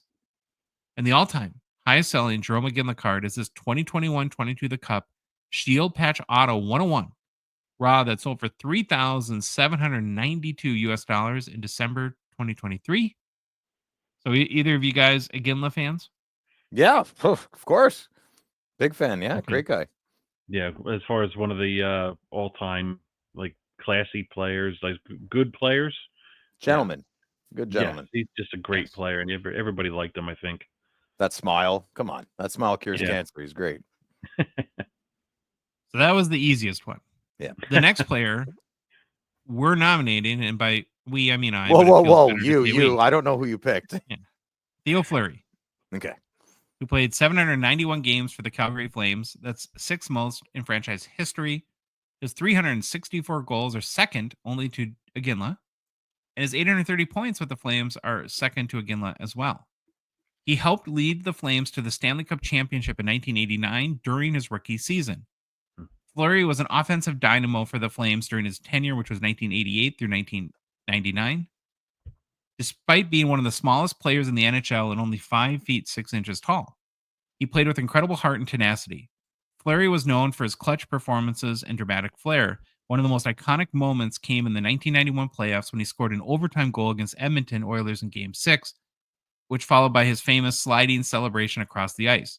Plays like this have etched him into the hearts of Calgary fans. He's also regarded for his resilience in the face of the abuse he suffered at the hands of a youth hockey coach and his willingness to be an advocate for other victims. So looking at Fleury's hockey cards market, year to date, 1,115 of his cards have sold in secondary markets per card letter sales history. 0 of those sales were for more than 500 US. And the all-time high sale for a Theo Fleury card is this 1997-98 Pinnacle Zenith Z Gold out of 100 raw, which sold for 635 US in October 2022. Cool. Wow. Big fan. Go Z-Gold. That's awesome. Yeah. Well, now what about Fleury? You agree with that, Phil? You said you got your finger on the pulse. I gotta be. I said more than the USA. I feel he's lost a lot of charm with people because of his politics, but that's the world we live in now. So Sure. Unfortunately, he's quite as passionate as he was on the ice. He is as vocal with passion on the Twitter machine. So I don't follow him. I try to ignore that stuff. I just think he's lost some currency with some people along the way, but I think this is an excellent pick, Josh, and I think it's good. Were you a Fleury fan growing up, Neeler? Yeah, because he came out. He was a rookie right in the heyday of the prime collecting for me at the end when I could actually go on my own and get cards. And I remember his cards, the rookie ones, and he had a lot of spirit and just kind of, he was smiling and he was gritty and small but mighty, as Phil always says. Yeah. He just got it done and fun to watch. A lot of jam. Had a lot of jam in his game. Exactly, right. Kid was always working when he was coming up, and right place, right time on a good Calgary team to win the cup. And the adversity has overcome a lot, right? I know we all have, but his if you want to look more into that, you can Google it and figure it out. Yeah, very sad. But he made it into a positive, which I always respect people for that. So we have Jerome Ginla and then Theo Fleury. The third player nominated to the Calgary Flames Hobby Mount Rushmore is Mika Kiprasov. It's been a while since we put a goalie on Hobby Mount Rushmore, but I couldn't leave the eccentric, legendary Flames goalie Kiprasov off this one. He's the Flames' all-time franchise leader in games played and net at 576. He's first in wins as well with 305. He's also a franchise leader in losses with 192. Like Babe Ruth, strikeout king, home run king. Over his 9 seasons with the Flames, he had a .913 save percentage and a .246 goals against. He also has a franchise record 41 shutouts. Mika Kiprusoff is the only Flames goalie to ever win the Vezina Trophy and William M. Jennings Trophy, which he won for the 05-06 season. He's widely regarded as one of the greatest goaltenders in Flames history. His calm, composed style and ability to make acrobatic saves in high-pressure moments endeared him to fans. He consistently gave the Flames a chance to win, even during seasons when the team struggled offensively. Kiprusoff's arrival in Calgary during the 03-04 season transformed the Flames into contenders. Acquired in a trade from San Jose, he posted a modern-era record 1.69 goals against average during the regular season. Wow. His stellar play carried the Flames all the way to the Stanley Cup final, where they narrowly lost to the Tampa Bay Lightning in 7 games. This magical run is one of the most cherished periods in Flames history, with Kiprusoff at its heart. Year to date, about 1,000 Mika Kiprusoff cards have sold on the secondary markets per card letter sales history. 0 of those sales have been for $500 US or more. And the all-time highest selling Mika Kiprusoff card is this 05-06 The Cup limited logos out of 50 raw that sold for $593 US in December of 2023. I would love to have this card. Yeah. A lot, I think. Yeah, It's a great I card. would. So what do you guys think of Kiprusoff? Is that good choice, bad choice? Excellent choice. You had to make. So your top 3 are my top 3. It's the 4th I'm nervous about. I don't know who I'd pick. But I think I'm very happy you picked Kiprusoff. He is beyond beloved by his Calgary fans. And most people, the guy was crazy goalie. Yeah. And he was lights out good. So yeah. Are you on board, Neeler? Yeah, 3 for 3 so far, Josh. I think that he was a given. I mean, I remember Vernon, as a kid, but Kiprusoff is just the You think of Calgary goaltenders, you think of Kiprusoff. So Vernon didn't win the Vezina, eh? Like I guess when they won the Cup in '89, maybe that doesn't mean you had a good regular season. I'd have to look that up, but I thought Vernon for sure would have won a Vezina. Okay, maybe with another team he did, but not the Flames. I don't know. Yeah, okay. All right, the last pick, maybe the most controversial one, we'll see, is Johnny Gaudreau. So some players make the Hobby Mount Rushmore for their teams because of their unbelievable stats or accomplishments, and others, I think, like Gaudreau, capture the hearts of a city because of an unimaginable tragedy. And in the case of Gaudreau's candidacy, it's kind of both. He was a really good player for the Flames, and now he's locked into the fabric of the franchise after his tragic death this summer. Gaudreau spent 8 NHL seasons in Calgary and played 602 games with the team. His 210 goals is 8th in franchise history. His 609 points is 5th. He won the Lady Byng with the Flames in 2017. Was also a one-time NHL first All-Star team selection. Made the NHL's All-Rookie team with the Flames in 2014-15.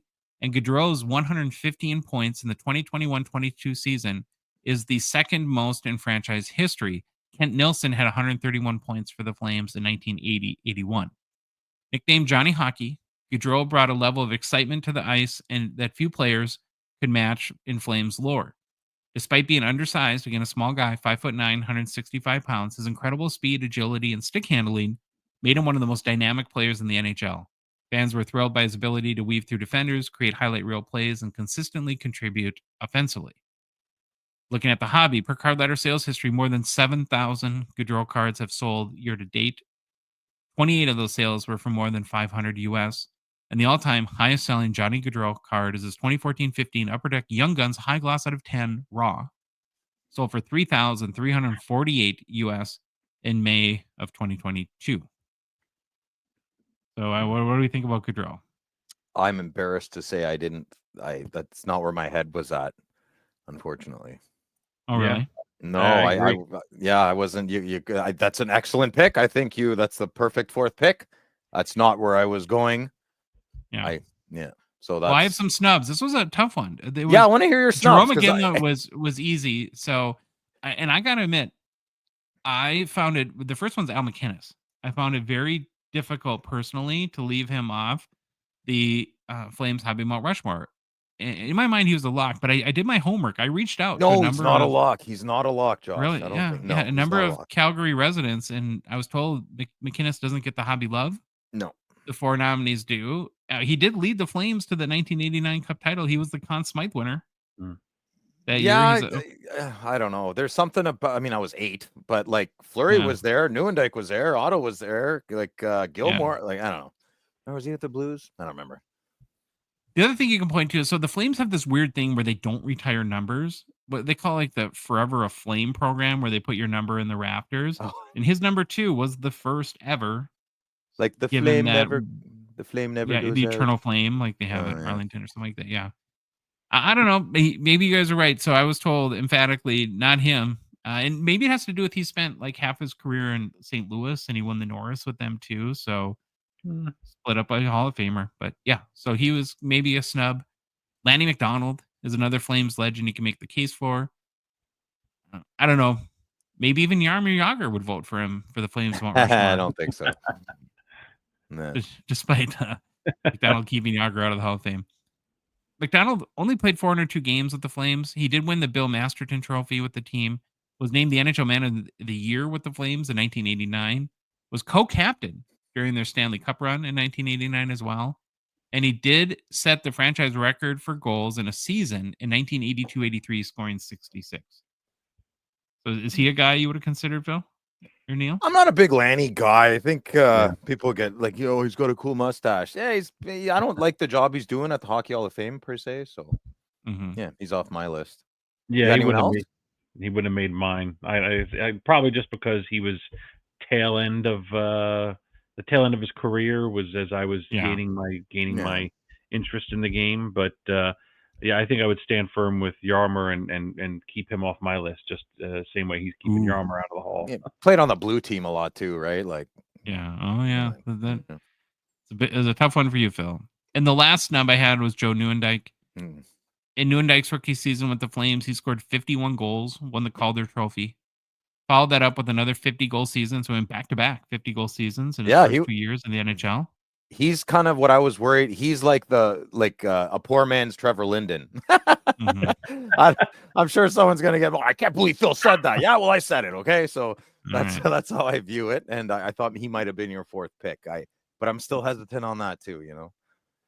He was a key component of the Flames Stanley Cup run, scoring 10 goals in 22 playoff games in 1989. Also captained the team from 1991 to 1995.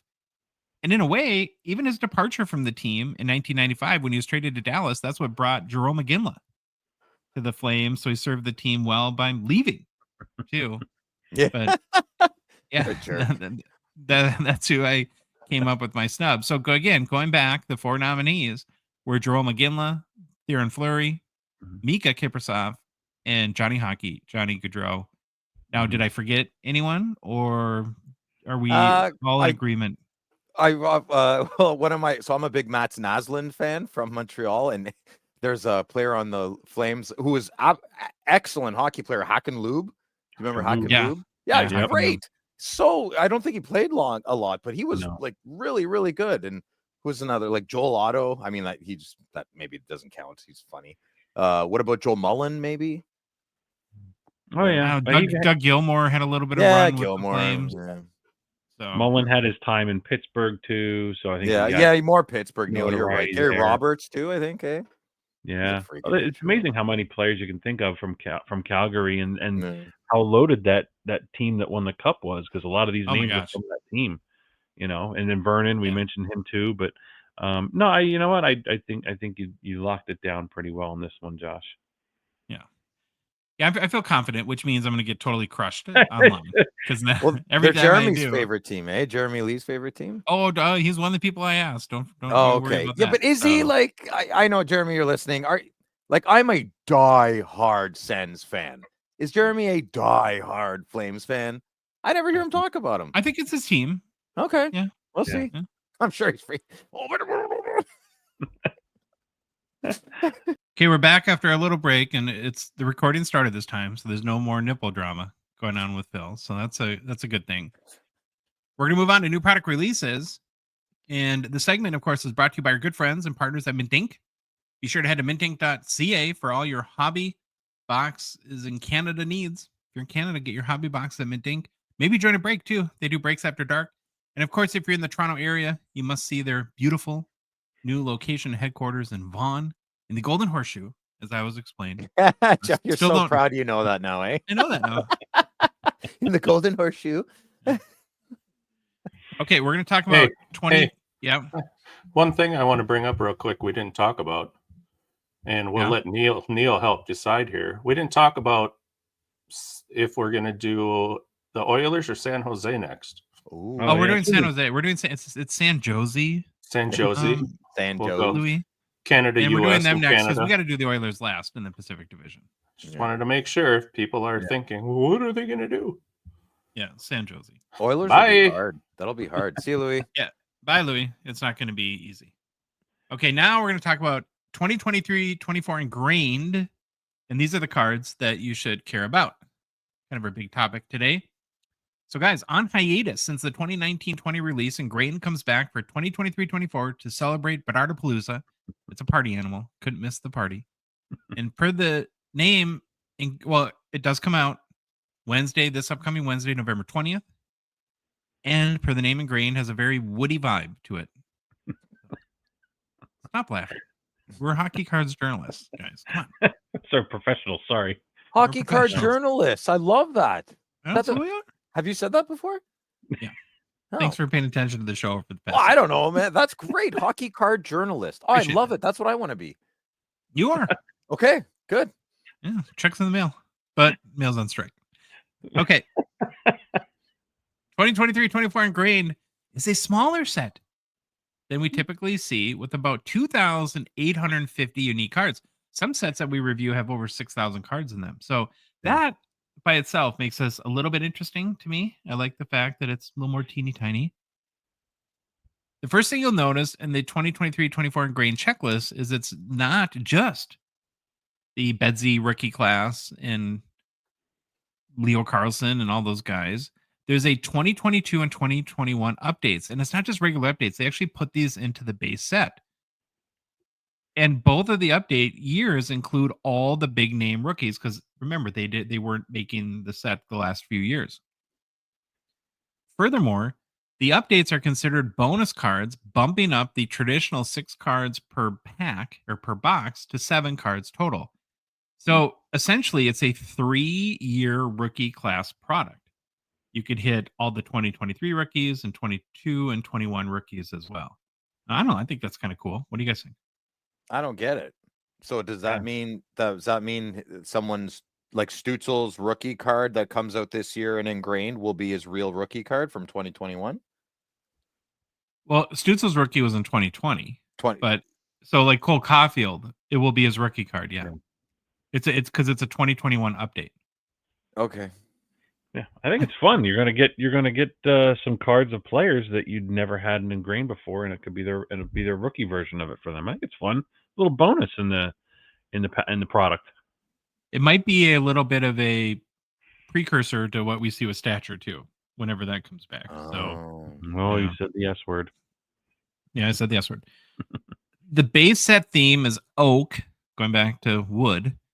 And all rookies start at 299. So every rookie card is numbered in Engrained.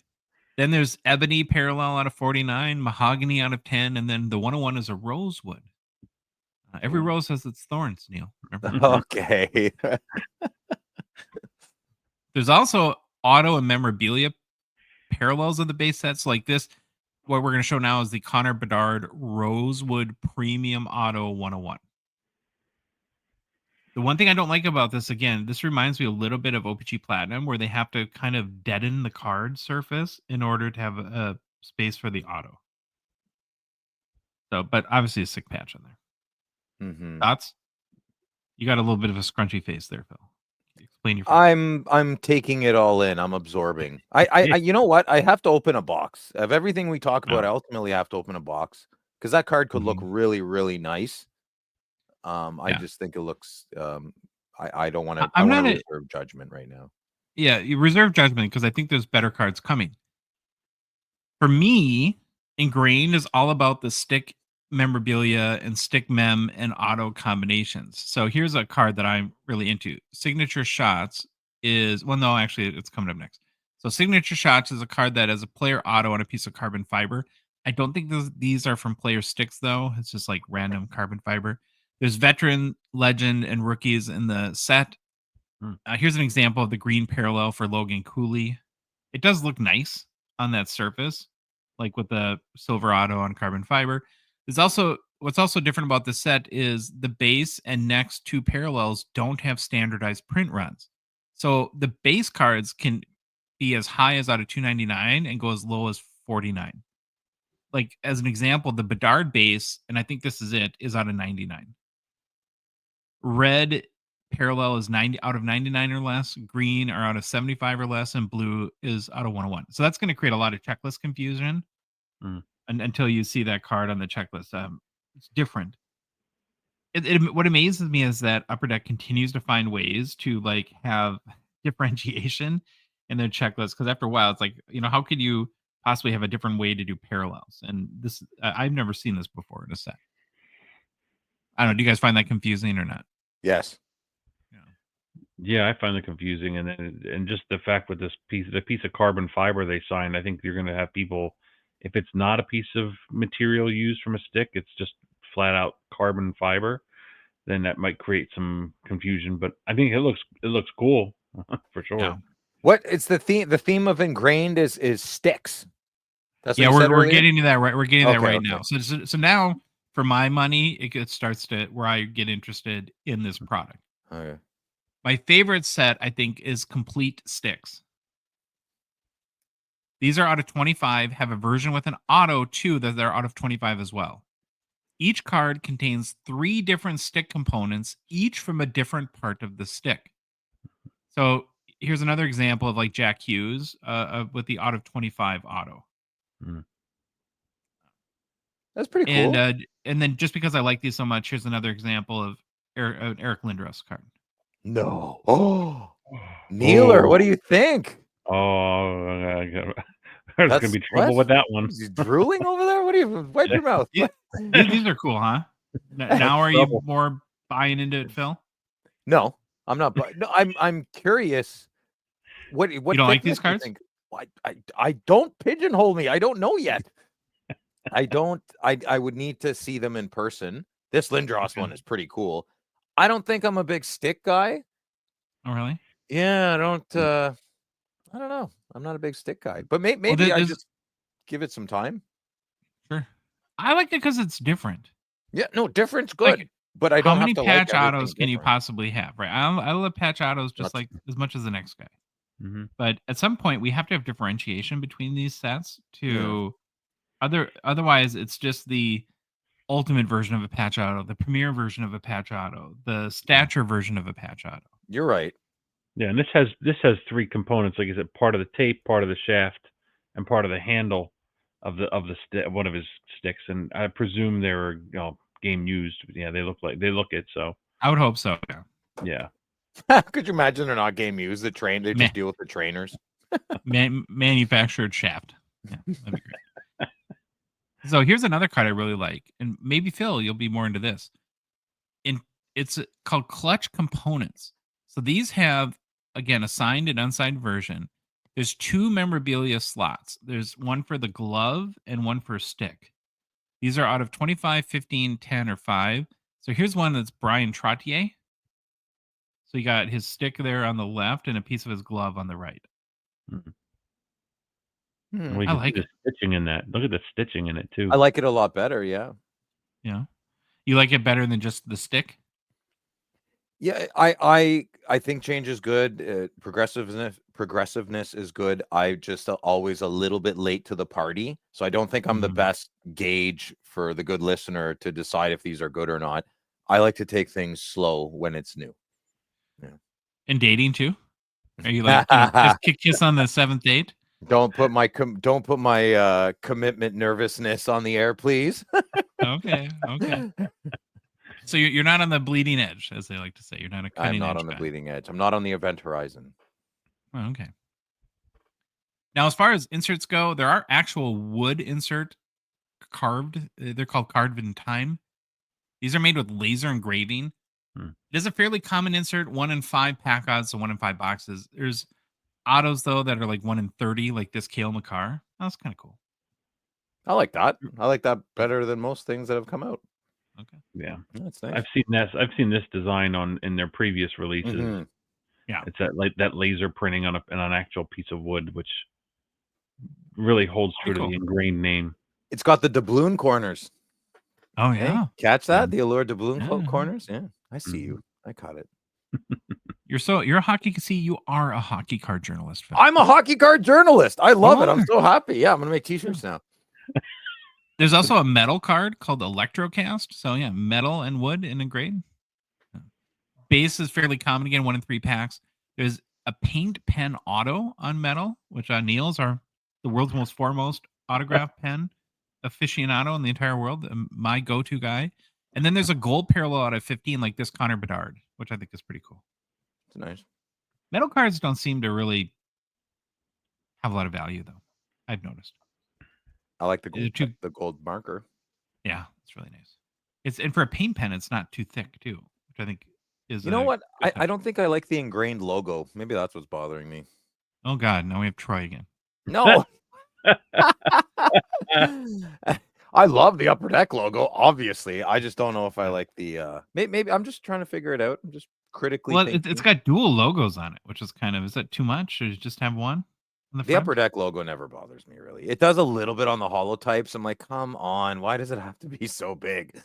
But I love the Upper Deck logo. The last set I'll mention is a pretty big one.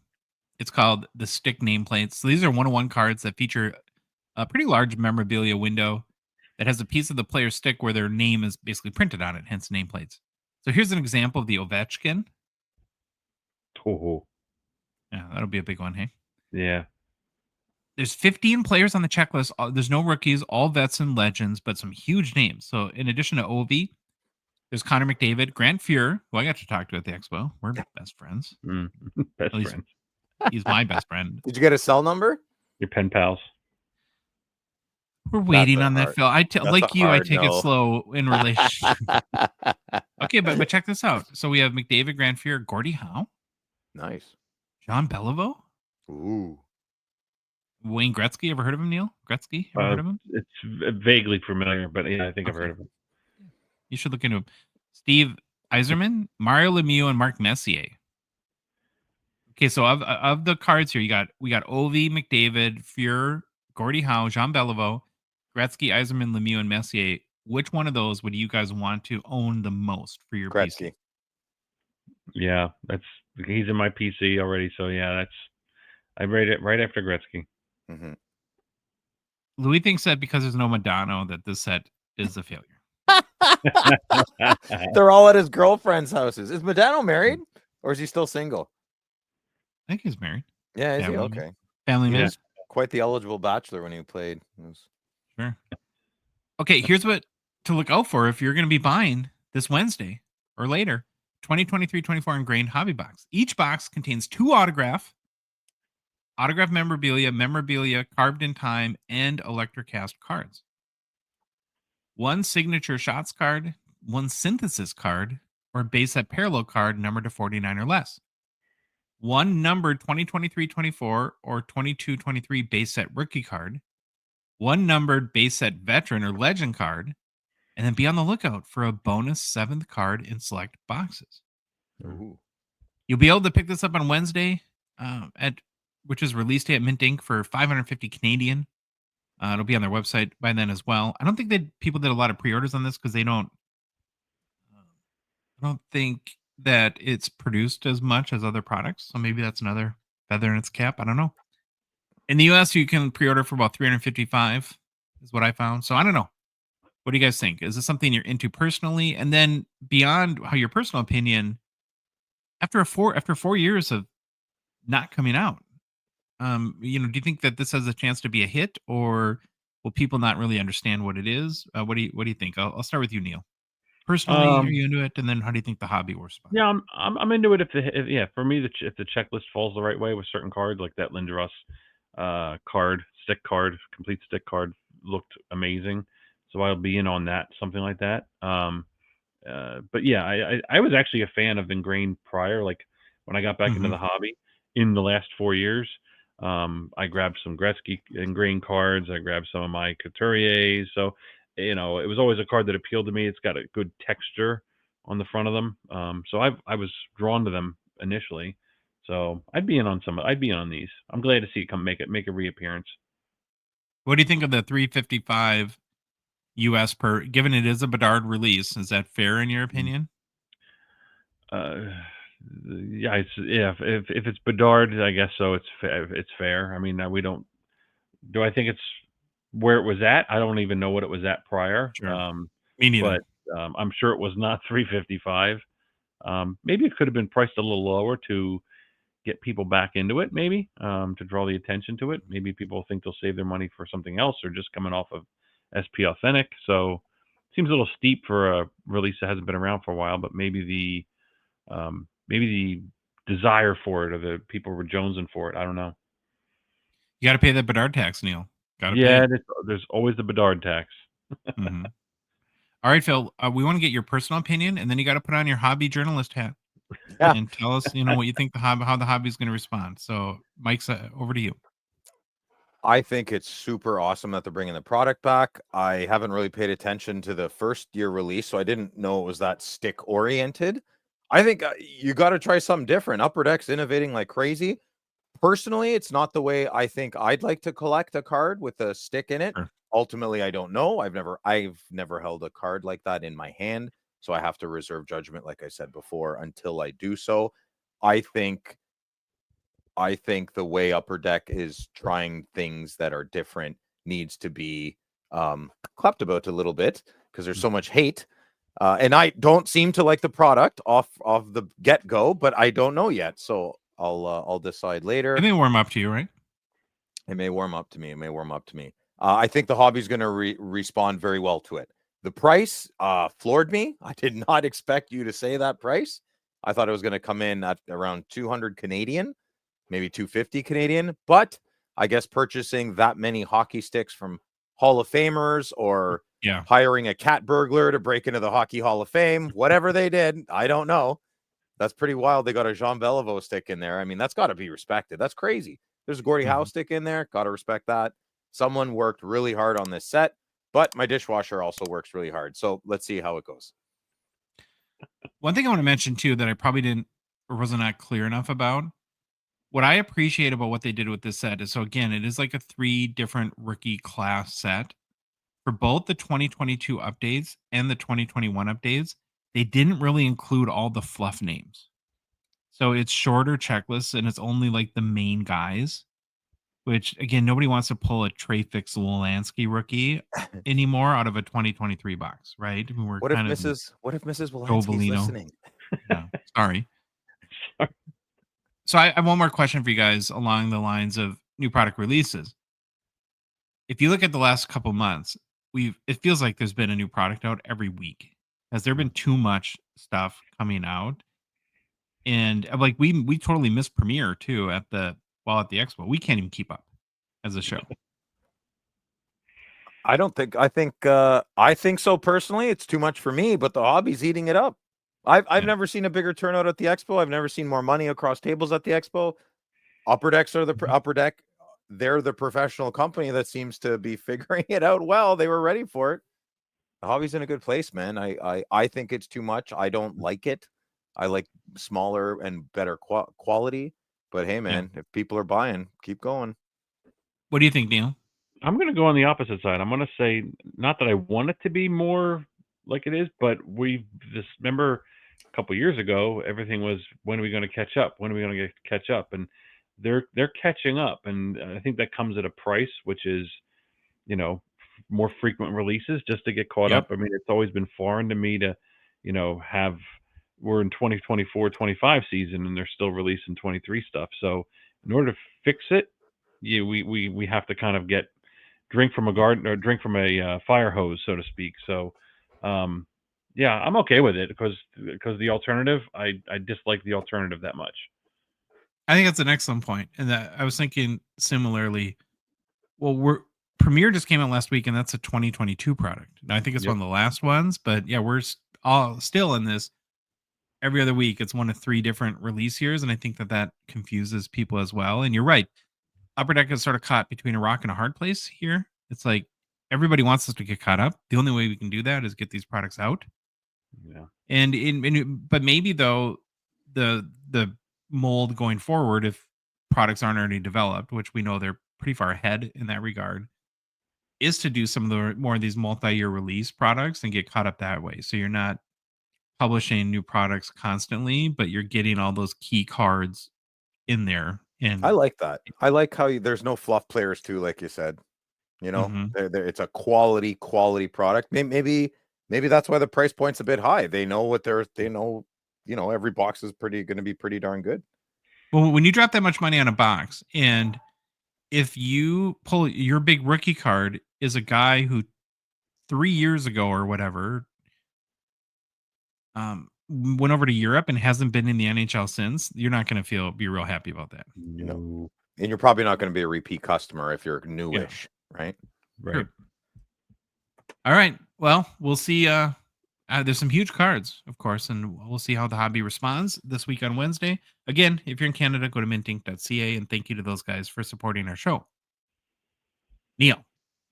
So every time we have a guest host, we want to give that person, in this case you, the opportunity to put your own stamp on the show, bring a topic up that is meaningful to your heart, and you've done that, and you've spent a lot of time, so I'm very appreciative of that. And your topic is there's no wrong way to hobby. Collect what you love. So Neil, we're going to turn it over to you, and can't wait to hear what you have to say. Sure. Thank you. Appreciate it. So yeah, this is something that's kind of meaningful to me because I'm getting back into the hobby a couple years back. I was finding my way, and I know there's a lot of new collectors, so I just wanted to kind of put my thoughts out on into this, and hopefully put it out to the hobbyverse for the benefit of the community. So, and start so we all have different reasons why we collect hockey cards. For some of us, it's nostalgic and takes us back to when we were kids. I mean, that's probably the key factor for many of us. For others, it could be a way to just connect with the sport of hockey and our favorite teams and our favorite players. And then there's others, of course, who are in it for financial gain. Sylvain, are one of our good friends, buying and selling cards. It can be any of those reasons or a combination of them in some way, shape, or form, or half a dozen other reasons. But whatever your reason is, you're in this hobby for you. And I think that you should collect what you love and collect what excites you, what motivates you. No matter how big the card is or how basic it may seem to others, we're all part of this amazing hockey card community. It's easy to kind of get caught up, especially in the social media, and everybody has these high-end, sexy cards and following the crowd of what's the latest and greatest out there. We're in an age in the hobby where it seems that everyone out there is collecting these high-end bedsies or these sick, chunky patch McDavid cards, or like a Cup Crosby auto, like that. You're seeing them a lot because they're put out there, but that doesn't mean that's the norm for everyone.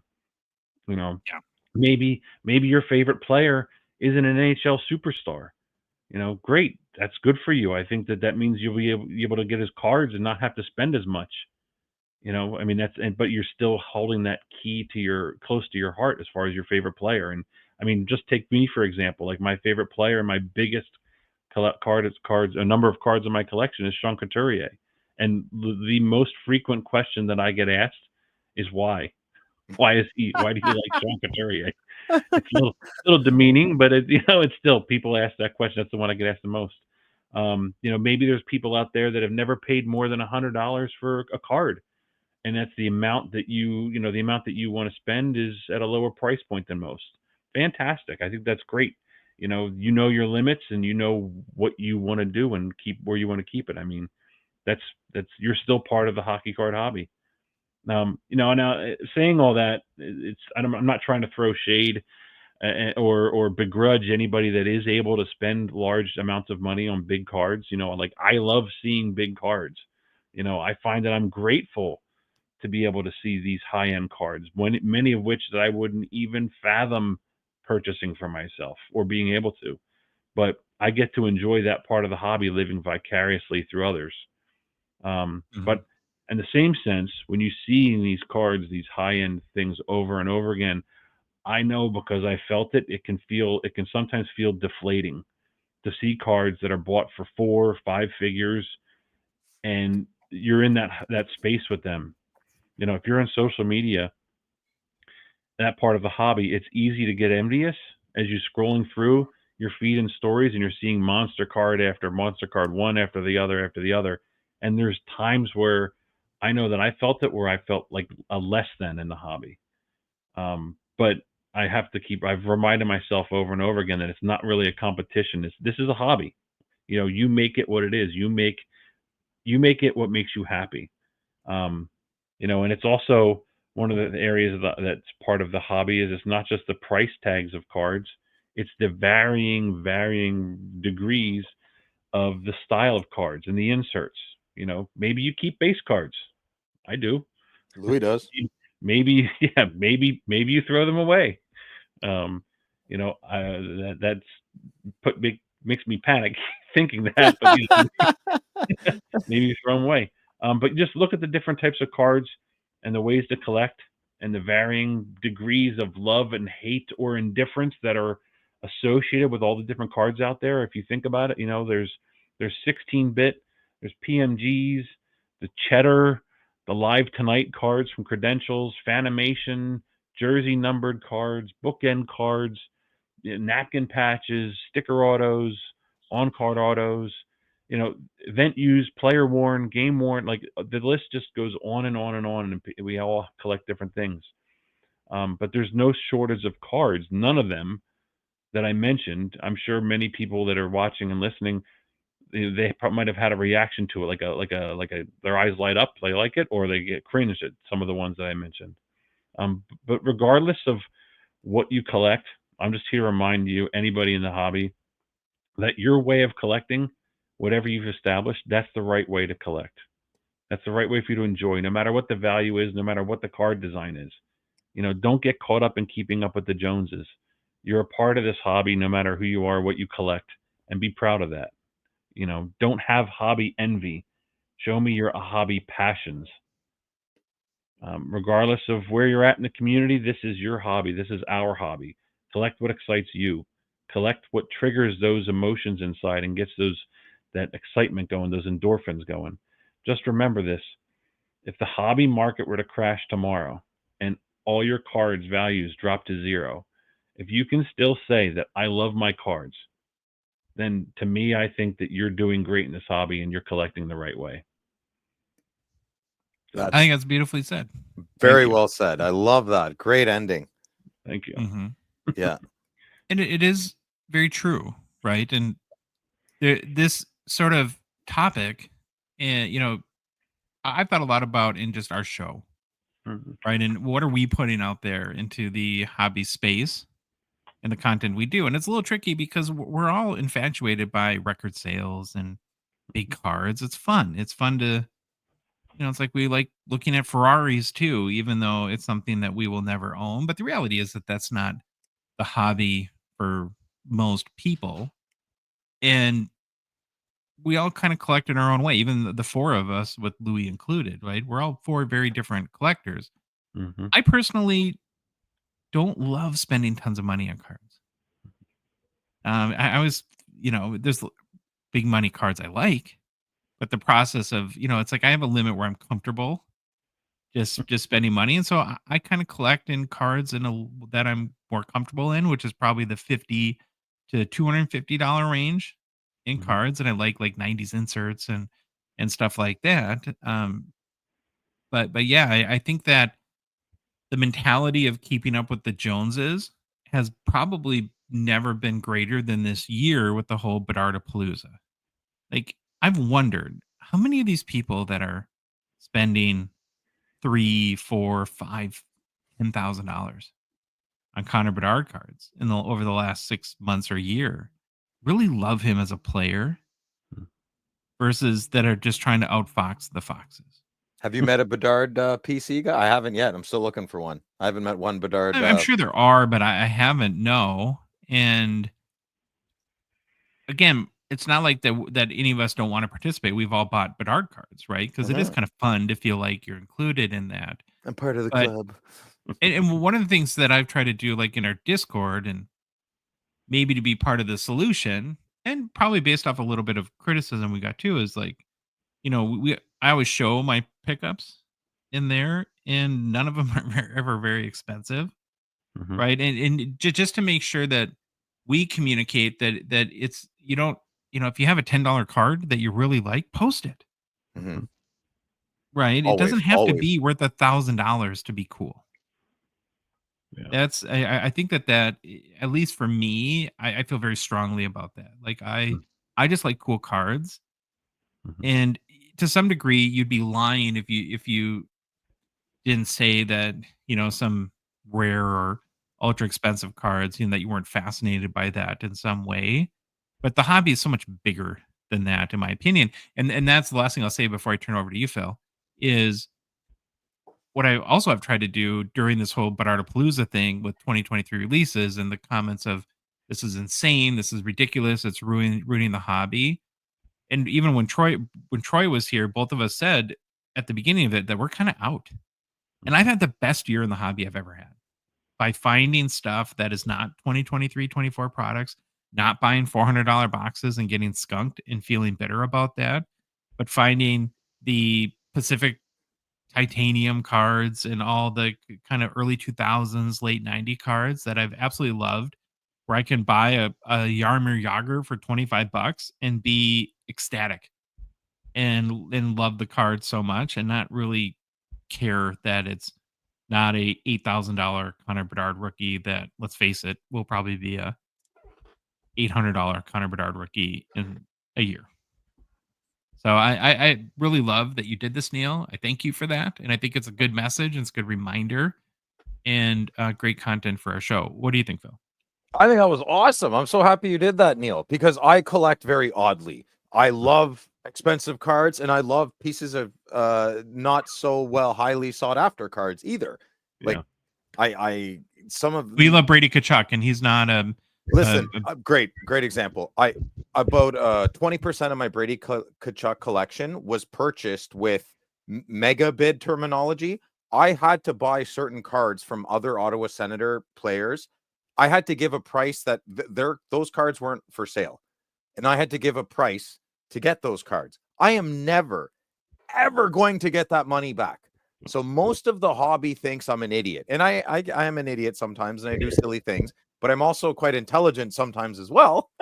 Believe it or not. And this is not an intelligent thing that I did, was overpay for a Brady Kachuk card. I'll give you an example. One of the high glosses was not for sale from somebody. I paid a price that would knock the socks off most of you. I wanted it. It was my first one. What did you pay for it? You can't. You got to say. We're about honesty and transparency. Wait, you'll have to tune in on Friday. Oh, And there I'll you go. tell you that. Ooh, what a Yeah, teaser. there you go. Well, Yeah, that's a journalist right there, ladies and gentlemen. Yeah, Hockey Cards wow. journalist. So Like Mike Greenberg on ESPN with the big teases there, Phil. I don't know who that is. I don't watch ESPN. And so I'm never going to get that money back. I love how when Neil said, if all your cards go to zero, you're still going to like them. I can promise you, I will love every one of my cards. My collection is so snobby to be catered to me. I love my cards. I just happen to like some really expensive cards, and I'm a set collector. So I'm a bit of a slave to the checklist when I would preach to you to not be. Like, if you're a set collector, you kind of want to finish it, right? So yeah, those are really good points.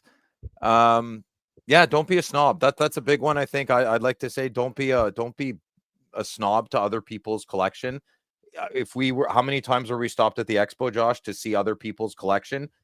You know, fake it or not, I love to see what cards make you happy. I really, really do. I'm not going to stand there for 10 minutes and be bored. I'll give you 5, but I like that camaraderie, that my hobby is your hobby, and we can all prosper if we find our own highways and drive well on them. Just, don't be a jerk. There's a lot of jerks out there. Don't make fun of cards. If I overpaid for a card and everybody knows I did, but I'm happy, let me be happy. I don't mean me personally, but someone else. Like, let somebody be happy. we don't have to, what'd you say, Neil? Throw shade at every way someone collects, you know? Right. Yeah, that was Yeah. just, well, I didn't want to throw shade at the big money collectors because that was what that point was, but still, you Yeah. don't want to do, and it's easy to get lost in it. Like I've made fun of and made jokes at Cheddar.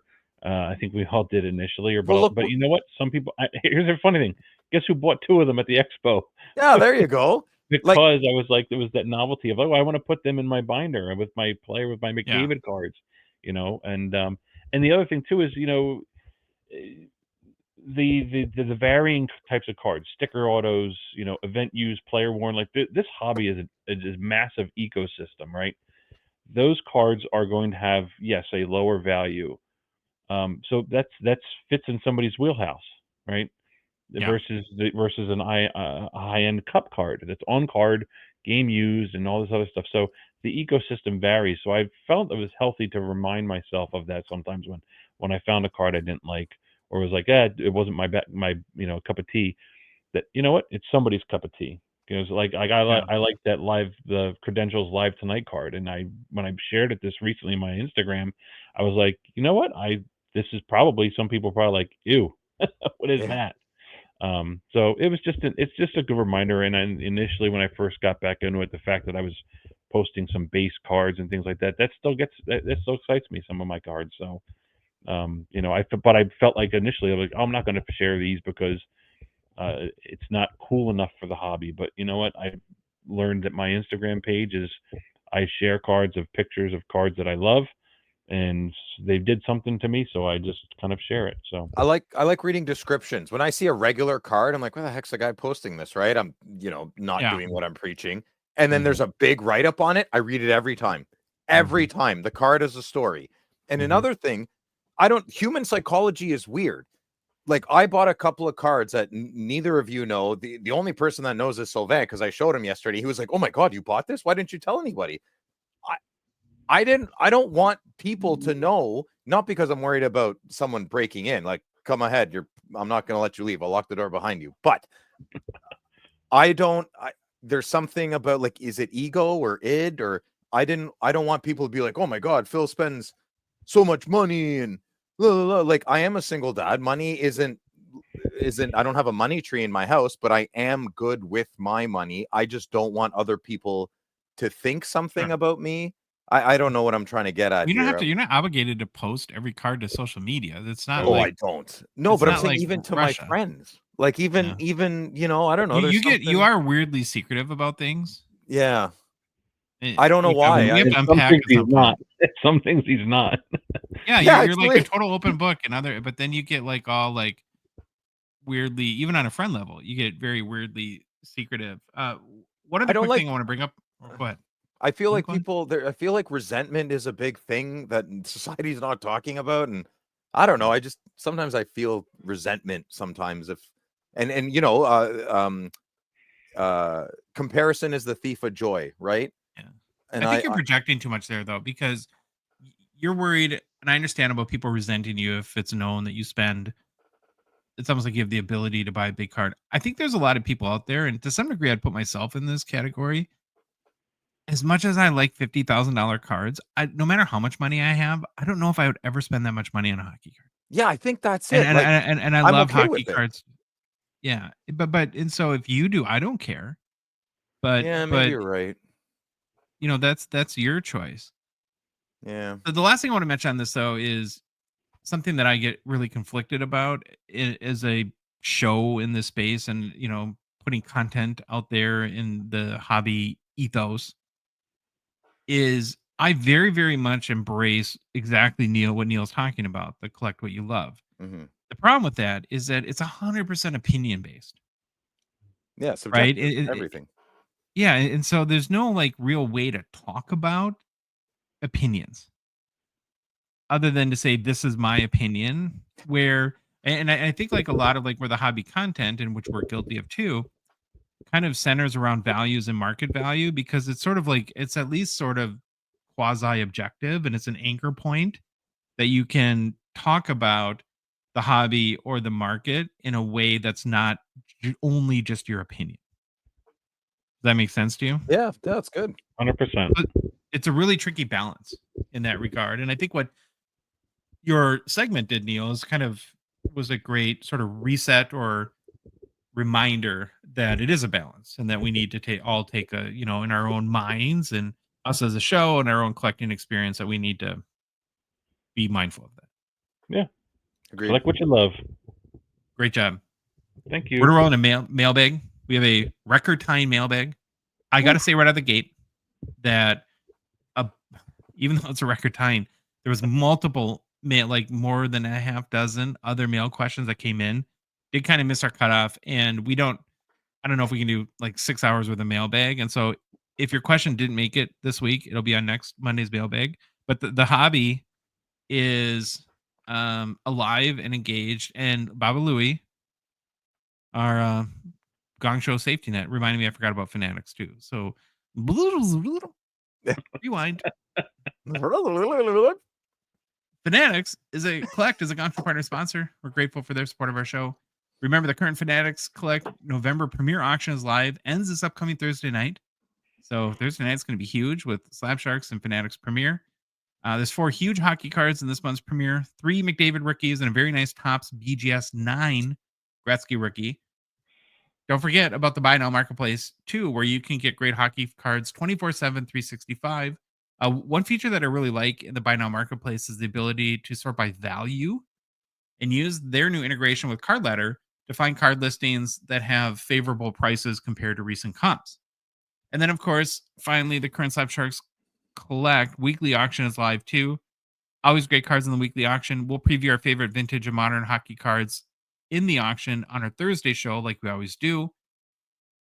Finally, Jeremy Lee and I are back at it Sunday nights on Jeremy Lee's Sports Cards Live YouTube channel, starting at 8:30 Central for our weekly Fanatics Collect Hockey Auction Watch Party. So be sure to tune into that. Now, on a mailbag. So, yeah, long story short, if your question didn't get in, it'll be in next Monday. Question before you say so you ask every single question? Like you post every question every Typically, week? Yeah. That's crazy. Why don't you pick and choose like the best ones?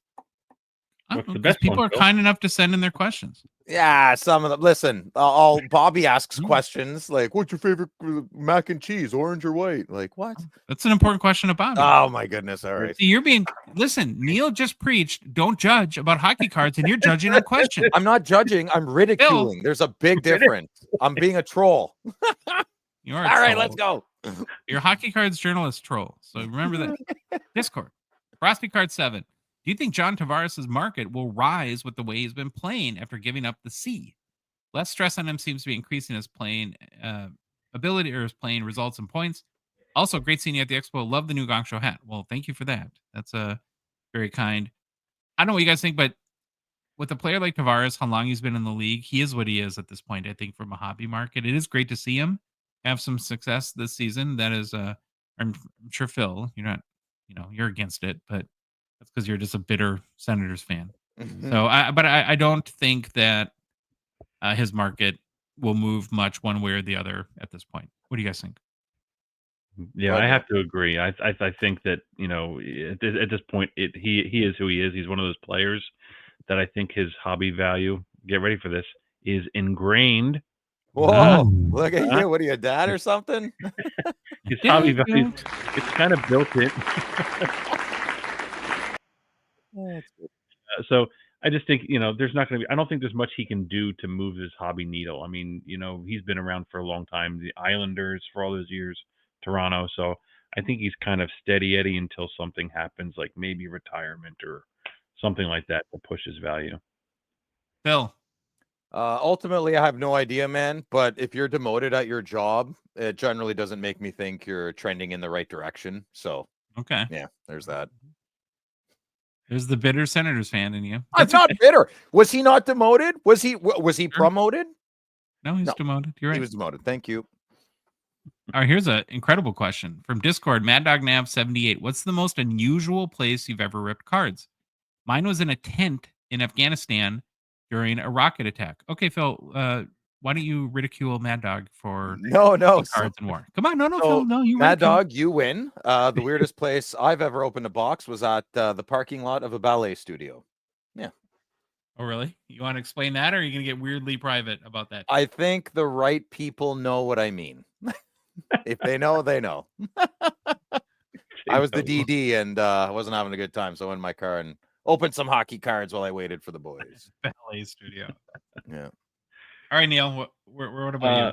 Well, for me, yeah, I'm never going to top that. So, but obviously, right out of the gate, thank you for your service, Mad Dog Nav. I had to think about that, and I think mine would be in my tree fort. Not now. When I was a kid. I 3 don't weeks have ago. one now. I don't have one, Phil. But there was a woods behind my house, and I would ride my bike to the 7-Eleven with my friends, and we had to go through the woods to get to the shopping center, and we would ride our bikes back. And if we weren't sitting out front of the 7-Eleven, backs up against the wall, ripping the cards open right there, we'd put them in our backpack and go right to the tree fort and climb up in the tree fort and make it. And it was definitely fort was off the ground, totally not OSHA approved in construction or the state of disrepair it was in, but we were kids in a tree fort ripping cards in the woods. Love it. That's great, Neil. That's like Stand By Me hockey card edition. Yeah. Lollipop, lollipop, oh, lollipop. Lollipop. Boom, boom, boom. Okay. Mad Dog Nab, I echo Neil's. Thank you for your service. Let's make a note that Phil didn't say that, so it makes him a bad person. I think that's an American thing. I don't know. It's a good person thing. And I'm just gonna say. I don't know. So I can't now. If I'm in a tent in Afghanistan during a rocket attack, I'm pretty sure I'm on the ground hugging Phil's leg and sobbing at that point, not opening up hockey cards. So good on you for having the fortitude to keep cool, calm, and collected. For me, I don't have a great story. It's probably my car because I'm such a degenerate. I couldn't wait to get home. Discord spread. I assumed Cooley, Fantilli, and other extended series Young Guns acetates would be an SB Authentic. I have not seen one surface yet. Should I be more patient, or am I wrong if it's in another set? Well, I actually reached out to Upper Deck, and they're supposed to be an extended. I'm not sure why they haven't surfaced, but that's where they're supposed to be. We'll have to keep our eye on that situation. Yeah. Maybe. Yeah. Maybe we'll, I don't know, have like a hobby mystery in our hand. Hobby mystery. That would be fun. Okay, next one. Discord. Let's get bedarded. At what value would you personally deliver a card versus sending via courier in the mail? That's a great question. Neil, we'll let you go first. I naturally have a low tolerance for risk, so my value might be lower than most. I'm going to probably say 5,000, maybe even lower. Like if I had a $5,000 card, I'd take it, hand it in at the expo. That's probably. I'm gonna push back on you there though. So let's say you sell a card to a guy in California, and it's for $5,000. You're not gonna mail that. Oh, you're gonna spend $2,000. Oh, yeah. I'm sorry. I read the question wrong. I did it, Troy. I read the question wrong. I read the question. Yeah, 10 to 15,000. Then you can stay at Dave's house for free. Get a little vacation out of it. If I sell a car to Dave, yeah. He might charge you a little bit of rent. Yeah. No, yeah, I would say $10,000 to $15,000. Mine is like 25,000. What about you, Phil?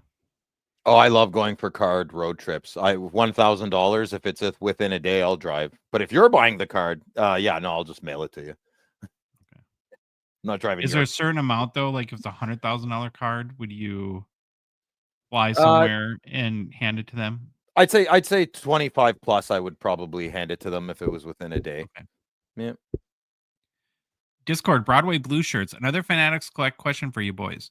When listing a card on the weekly auction, is there a reserve option for the seller? I know if I wish list it and buy now, there's a minimum offer to decline. But in the weekly, I'm hesitant to list cards if there's no reserve. So if so, may I ask if you can explain or show how to find this option? Thanks, boys. I don't think there is in an auction for the weekly auction. It's kind of no risk it, no biscuit in that regard. And you just have to be willing to play the risk reward game of an auction versus buy it now. Okay, I assume you guys don't have any other comments, and we have a lot, so we're gonna move on. Yeah, I Yeah. know. Not me. No, I don't have any experience with it. Sorry. I would, before you ask the next question, I'm a little nervous right now. I have some anxiety from the thank you for the service thing.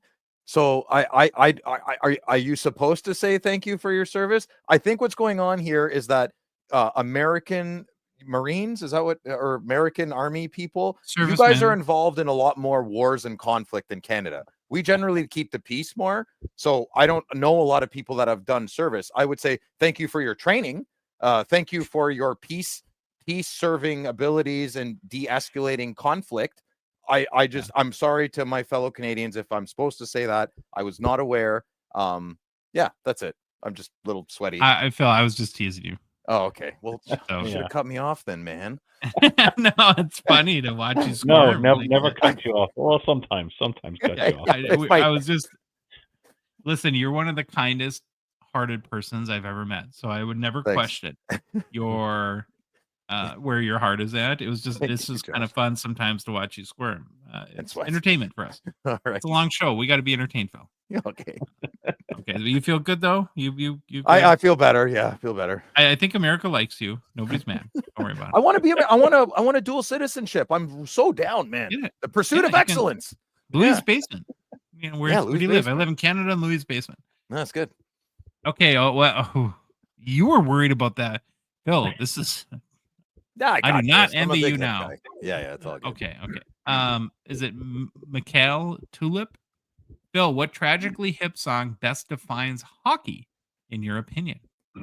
That's a tough question, Josh. And Michael Tulp. Or Mikhail Tulp. Michael Tulp. Mikhail. Sure.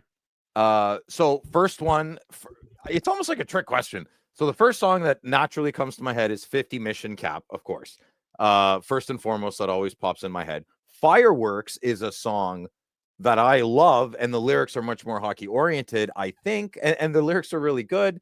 Lonely End of the Rink, of course, but I find that to be a little overrated because the hockey's kind of in the title. It's not the biggest jam for me. Bob Cajun is not a hockey song, but personally, if I'm dreaming at night, and I dream in color, baby, I'm listening to Bob Cajun at sunset on the pond, just with my toque on. That's a winter hat, boys. And yeah, Bob Cajun's my big jam. So it's a tie, Bob Cajun and Fireworks. Can I speak for the three Americans thing? Yeah. I am fascinated by the whole tragically hip deal because I don't want to say nobody in America cares. You just don't know. That seems harsh. But it's like it's on nobody's radar here, and it seems to be such a huge thing in Canada. It's listen, you're the 11th province. When we go to your dad's cottage, cabin, whatever, I'll crank some hip. It is very, very North Minnesota appropriate. It's just good vibes, man. Good hard rock and roll. It's awesome, man. Good Canadian culture. Would they be widely considered in the top 10 bands all time in Canada? Oh my, yes, absolutely. Yeah. 100%. 100%. Yeah. Get out of here, Beebs. No, actually, Neil, you're a big music guy. Are you into the tragically hip at all? No, I know some of their songs, and that's probably like 2 or 3. I'll make you guys CDs for Christmas. Oh, it's gonna make us mix. I'll make you a mix CD. Yeah. All right, there we go. Mixtape from Phil. CD. Okay, Discord 2-cent hockey cards. He has 2 questions. Was there much discussion of CT scanning at the expo? I didn't hear any. Did you guys hear any? Nada. No, not a peep about it. But this hobby's got short-term memory sometimes, so no, I didn't hear anybody talk about it. I'm sure those Pokemon kids were though. Some of those sketchy looking people over there. Why? There's like 40-year-old men with more tattoos than me. Like, I don't understand what's going on. I don't get the whole TCG thing. It's cool. It's interesting, but I don't get it. It's a generational thing. It's like if you're a child of the late 90s, you'd probably be into it. Yeah, but like I ditched my baggy jeans and my basketball jerseys like 15, 20 years ago. I guess they kept them and they collect Pokemon and they. You're an adult male that collects cardboard pictures of sweaty men. We have no leg to stand on in this argument. Way more mature. Way more. Hey, Pokemon, come at me. It's fine. Okay. You don't want that. You really don't want that. Actually, you're right, Neil. I don't want that. 100 kids are going to show up at my door. Oh, my God. Next question. Not hockey card related, but can we discuss how bad the NHL app is? Whoever's responsible for the box scores simply doesn't care. If a team scores 2 goals in a period, it's not uncommon to see the same listing for both goals. Same goal score, same assist, same time. It's useless. I know there are plenty of other options out there, but can the NHL at least pretend that it cares about the content on its own app? So I've actually never used it, and based on this question, I probably won't download it. But Neil, are you a user? I have it because it gives me a nice, cool Flyers logo on my home screen of my app. It looks like an app there. So I don't. It's not my go-to. I will say that much. It's not my reliable source. But I don't think this is 2 cent hockey cards. I don't think this is unique just to the NHL app. I think the NFL's app is garbage as well. Okay. But they're not my go-to for my sports information. I use another app. That's just my personal preference for my on-the-fly stuff, and want to see who scored and what the stats were of a game or whatever. I use Bleacher Report myself, but Yeah. Doesn't sound like you use the app. They'll use their website. Is that correct? Is that not? So there's an NHL app for like the iPhone and Yeah, I Yep. guess. oh, okay. No, I love NHL.com. That's my go-to. mhm. Okay. Discord 86 collects ask a very, very important question. Everybody's got to give a serious answer, thoughtful answer. He's a grape or strawberry jelly. Neil, we'll go with you first. Easy grape, and it has to be Smuckers for me. And if Okay. you're into preserves, we got to unfollow each other on social media. Ooh, wow. Now, Phil, Yeah. what do you think? Oh, I'm a strawberry jelly guy all the way. Yeah. Okay. I don't like jelly. Well, I don't What? like jelly I either, just but do peanut butter and jelly. Peanut butter and jelly. Yeah, I just do Oh. peanut butter. What? I call them Irish hoagies, peanut butter and jelly. I don't Sure. get that. What about marmalade? Do you guys know the difference between jam and marmalade? Isn't that like a song? Yeah, don't say Lady that. Marmalade? No, you'll DM me for the answer. Okay. Don't answer that. You don't have a marmalade story or something that's for the No. Oh my god. Did you fall asleep with marmalade, Phil? No. Listen, No. there's at least a certain Oh. percentage of people listening be like, oh my god, they're not gonna say that, are they? No, we're not. No, we're not. All right. Louis, where do you fall? Grape or strawberry? Strawberry. Okay. Ooh, Mm. 2 grapes or 2 strawberries, 1 grape, and Two, all right, there we two go. and two. Thanks. Oh, you don't like jelly? That's right. All right. I'm outnumbered. No horror movies and no jelly. Well, the interesting life of Josh. Yeah, here's a thought-provoking question from Discord and High Gloss CBJ. He says, say you have the choice of only one non-rookie card of a player you love. Would you rather have A, a hard signed auto, but it's out of 500 or more, B, a sticker auto and game used jersey out of 100, C, a non-auto game used patch out of 50, or D, a non-auto parallel or insert out of 10? Phil. D all the way. Love out of 10s. Big fan. Okay. Oh, he says also rank. John is DCAB. If that makes sense to anyone. I Neil. stopped listening. What? Yeah. he gave all his what he ranked them in. He gave his rank. Yeah. I don't want A, B, C. I'll give them to the kids. I'm keeping D. Oh, All right. wow. Neil, what do you think? I'll take C. I'll take the non-auto game use patch out of 50, because I'm big into cards that have been in a player's possession, like Sure. that Mhm. establishes provenance, and that means on-card auto or the a piece of game used material on a card. Yeah. And it just wanted like- to go down to the 50 because it added a little more provenance Sure. over 500. Sure. So that was me. I'm the C. What am I? CA hard sign card, and then B sticker auto, and then D for non-auto parallel out of 10. Wow. I went D too, and that's Neil's last choice because I'm a big insert guy. So, that's what I love. That.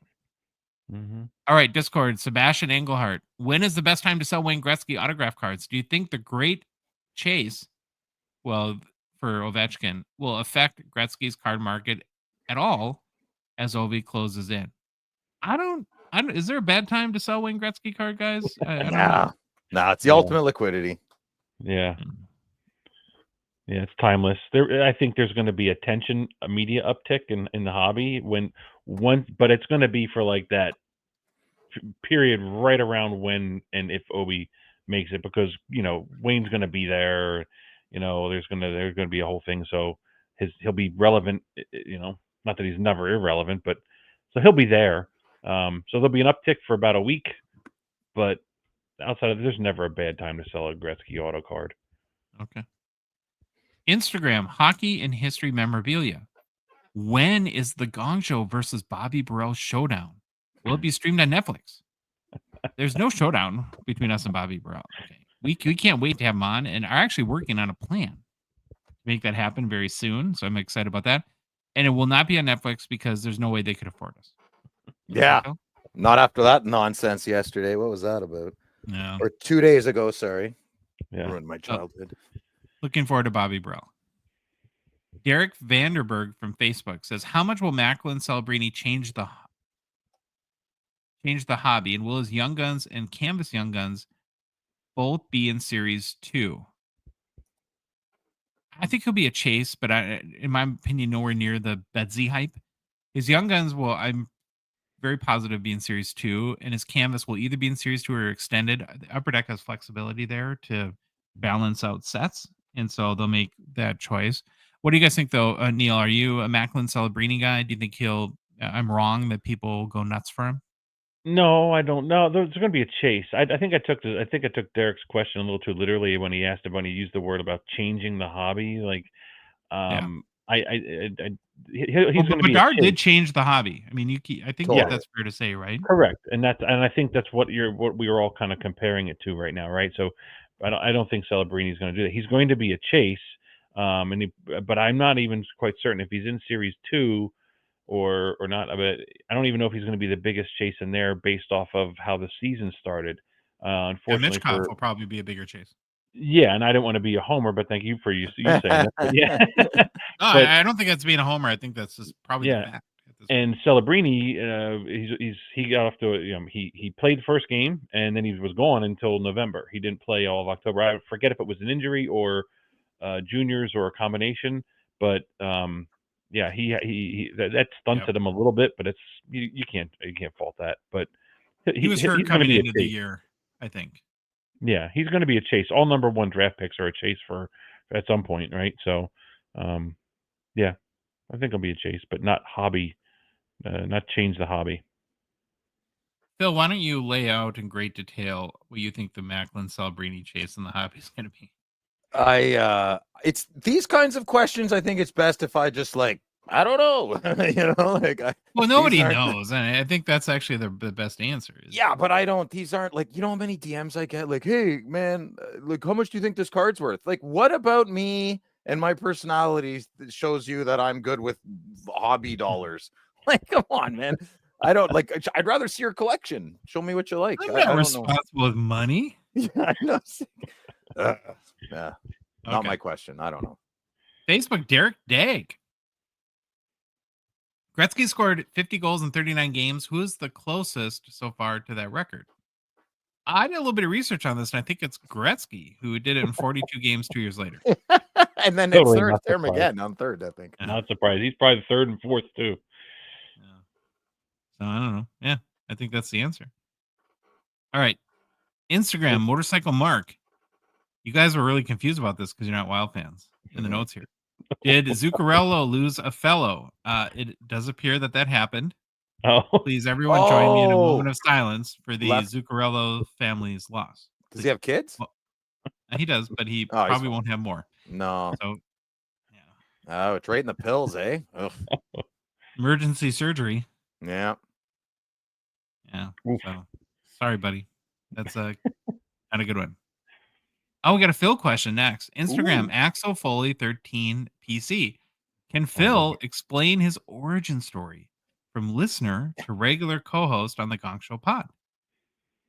This gave me a good idea. I want to do a video. That'd be funny. But yes, the origin story. I'll keep it short and sweet because there's 58 more questions. I was one of their first Patreon members. I'm still paying, and I'm on the show. So I don't know, Josh. You don't get a discount.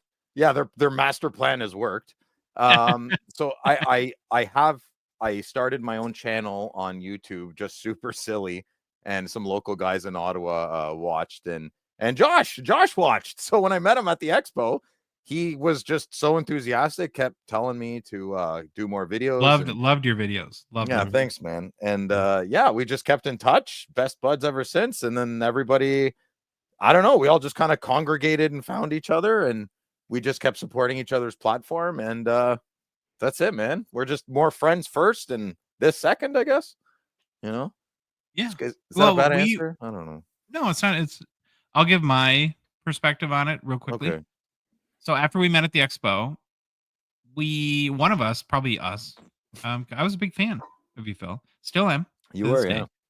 And we went to Jack Astor's with me, Troy, you, and Savan. That's right. Yes. We kind of ended up hanging out a lot. I think we went back the second night. Yeah, with young Madigan, we brought him, eh? He's falling asleep. And then the first Chat Show Gong Show, which I don't think this has ever been said, was Neil, Expo Mom, Troy, and myself, and then my son Sam.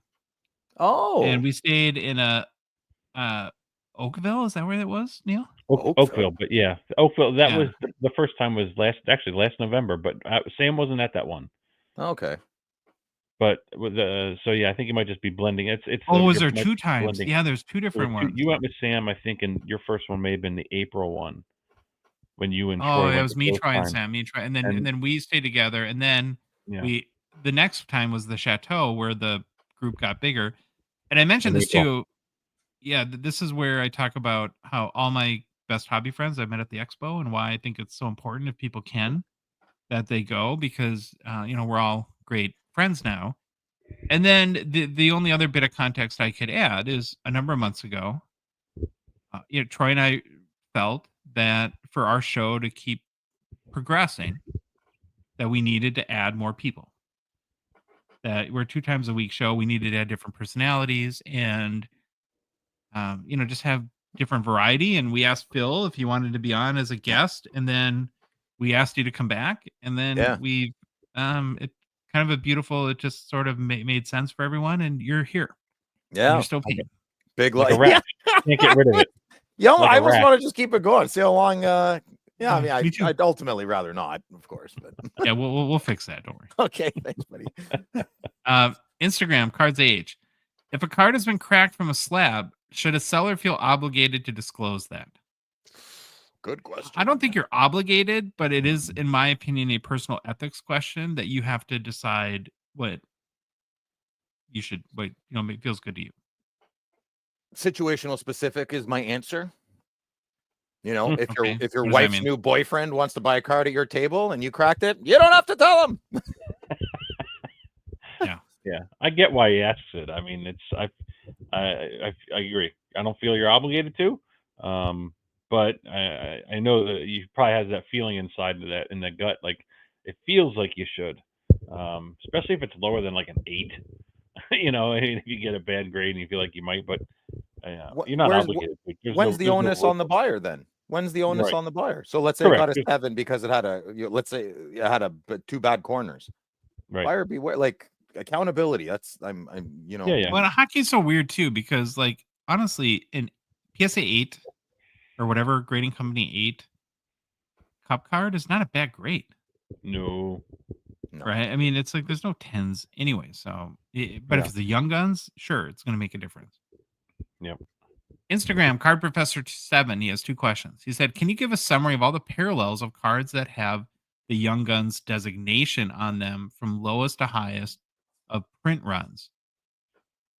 So, did the homework there. Yeah, there's the base Young Guns, all you big boy. Which are 1 and 2 packs. Young Guns Canvas 1 in 24 packs. Young Guns Outburst Silver 1 in 60 packs. Young Guns Clear Cut 1 in 144 packs. Young Guns Canvas Black and White 1 in 144 packs. So those are the same pack odds as Clear Cut. It's kind of interesting. Mm-hmm. Then you get into numbered. You have Young Guns Deluxe out of 250. Young Guns Exclusives out of 100. Young Guns Outburst Red out of 25. Young Guns High Gloss out of 10.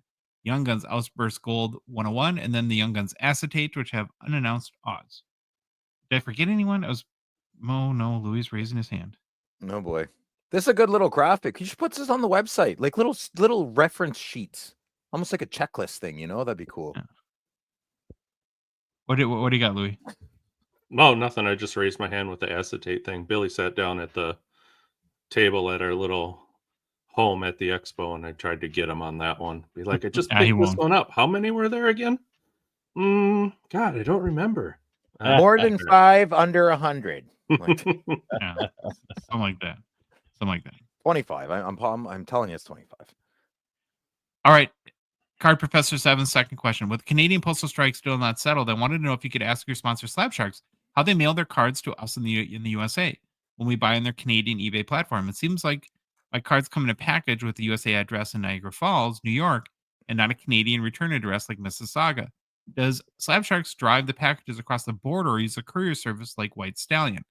Might be less expensive for us to ship to Slab Sharks this way in reverse? Question mark. I'm asking because I'm assuming postal rates will be higher after the Canadian postal strike is settled. I did reach out to Slab Sharks and they use UPS Economy through Stallion to ship cards to the US, so it's unaffected by the Canada post strike. And there's no reverse service like Stallion from the US into Canada. So that's a bummer for if you want to send your cards to Slab Sharks. Instagram, Top Shelf Cookie Sniper Podcast. That's a great question. He said, we all know the expo is great in so many ways. What would you change or improve about it? I'll start first and then turn over to you guys. I think he's right. It's run very, very well by Steve Menzie, Mikey Singer, and their team. I do have 2 suggestions. The first is maybe hire nicer parking attendants. And then more food options. We couldn't look at pizza or chicken tenders after 4 days. Yeah. They had a sandwich. The chicken sandwich you got there? I found there was a sandwich in the middle, I think. Okay. Well, I didn't see that. Yeah. Maybe that Neil, was what would you improve about the expo? I thought it was a really, really good show this year. The only thing that I could think of, and this is one of those questions that I read and came back to. It actually kind of relates to the app. When I went to go get the ticket for the Peter Stastny autograph session in the app, I went to go to buy tickets, but I wanted to know what time the session was. And it wasn't on the page where you would go to buy. It just said Peter Stastny Saturday. So I was like, well, I don't know what time it is, but I guess but I had to go to the web page to see like their big giant graphic, which had all the pictures and the heads, and that had their time slot. So I think maybe better communication in the app area, or maybe it was on the web page, which says Peter Stastny Saturday, 10:30 a.m. That was just, I felt lacking, but other than that, I think that's the only thing I could come up with. Okay. Bill. A couple things. Nothing overall. That was the best expo I've ever been to. So fun. To segue or to jump on your point about the parking lot staff. I can handle the rudeness. It's just they're not aware of their surroundings. So when we have 2 trucks or 2 carloads full of equipment ready to drop off, and the parking attendant tells us we can't park anywhere within 100 yards near the loading station because there's no parking, and then we walk up and we see 15 parking spots. I find that incredibly frustrating. So that happened all the time, and it was silly. And I don't think that has anything to do with Menzie and Mikey's group. I think that's just the event staff. Like that's just the international center parking for the international center. Yeah, it's so bad every year. It's like I don't know. Anyway, so that sounds a little whiny. Second thing, maybe have like a singles mingles area. I made a lot of eye contact with a lot of people of a certain sex, but I never had an opportunity to escape and capitalize on those moments. So maybe a singles mingles would be kind of cool. You want the Match.com area? I'm not good online dating. I'm bald, So like bald people don't do good online. Yeah, you have to meet me. Heavy flavor. Oh boy. Expo Tinder. Expo Tinder. Yeah, who am I kidding? I just want cards and hang out with my friends. Forget the singles mingles. Better parking attendants. You have cake, Phil. You go to bed with cake every night. I love cake. Instagram, Ed Lister 82. With the postal strike starting in Canada, how will that affect card sales and comps? Will that have any effect on the values of cards, do you think? Neil, what do you think? That's tough. I think it might make people pause on buying, from the States here, even in Canada. What the heck? But it might make people pause on buying, like, well, I got to wait for it for so long, and who knows how long, but maybe. But, in the same sense, maybe there's an opportunity that if you have patience, if there's fewer people out there buying, if that happens, you could maybe get a card as long as you have patience waiting for this to get sorted out. Like, Phil, what'd you say the last one was? 3, 4 days, 5 days? Yeah. That's nothing. I've had to wait worse for that sometimes when. But so yeah, maybe it's a couple days. Maybe it has no effect. So Phil, do you think it'll affect the values of cards? No, not at all. mm, No, I think it's no. I don't see the connection too much. All right, Instagram cracking some cards. No, sorry, I missed one. Facebook, Darren Tiljo. What's the print run of a Young Guns acetate or Future Watch Auto Black? All right, Phil, I think you seem the most confident on this one, so we'll turn it over to you. So I feel like yeah, but I guess not everyone listens, right, to every episode. Yeah. So about a year ago, maybe sooner, I made a Facebook post. I currently own 12 Brady Tkachuk acetate Young Guns. I at that time, I should find out. I just got my 12th. I should find out if that was one of the. Okay, sorry. Okay. I made a post almost a year ago. I had 11 at the time, and I found another 11. And I made and a lot of people messaged on that post who never message on anything. And I begged them. I said, I'm not trying to buy your Brady Tkachuk Young Gun acetates. Hey, Brody. I'm just trying to get a print count because Billy won't tell us. Upper Deck won't tell us. It's kind of cool that they won't tell us, but it's kind of frustrating too. So I counted 22 of Brady Tkachuk's Young Gun acetates. I don't think there's 50. That would be insane. I have not seen one for sale in since that post until 2 weeks ago. I have not seen one. I would have bought it. I'm trying to buy them all. And the Future Watch Blacks, I don't have a good answer for that, as good as my acetate one. I own a Jake Sanderson Black. I know a guy in Vancouver has a Jake Sanderson Black. I've never seen one for sale after the one the guy in Vancouver bought.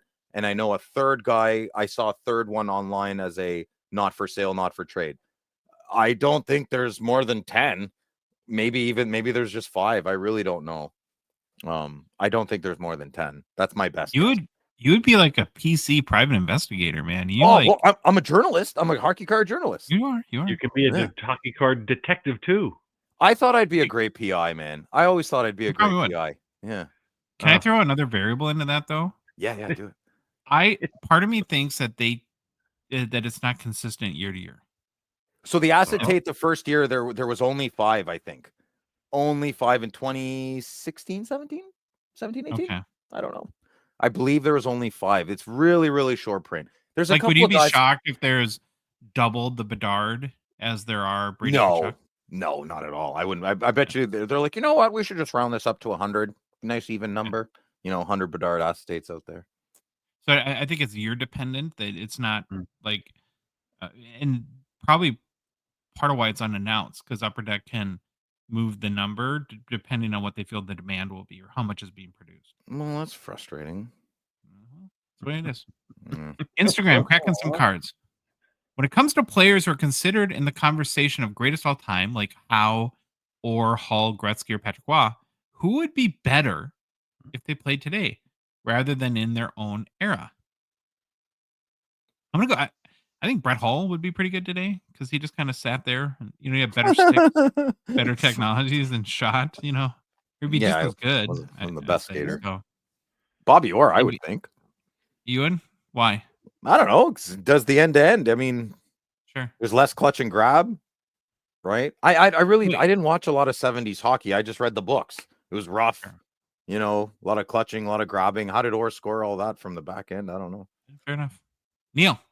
Yep. I was same thing. I used the non-clutch grab era. I actually looked into this.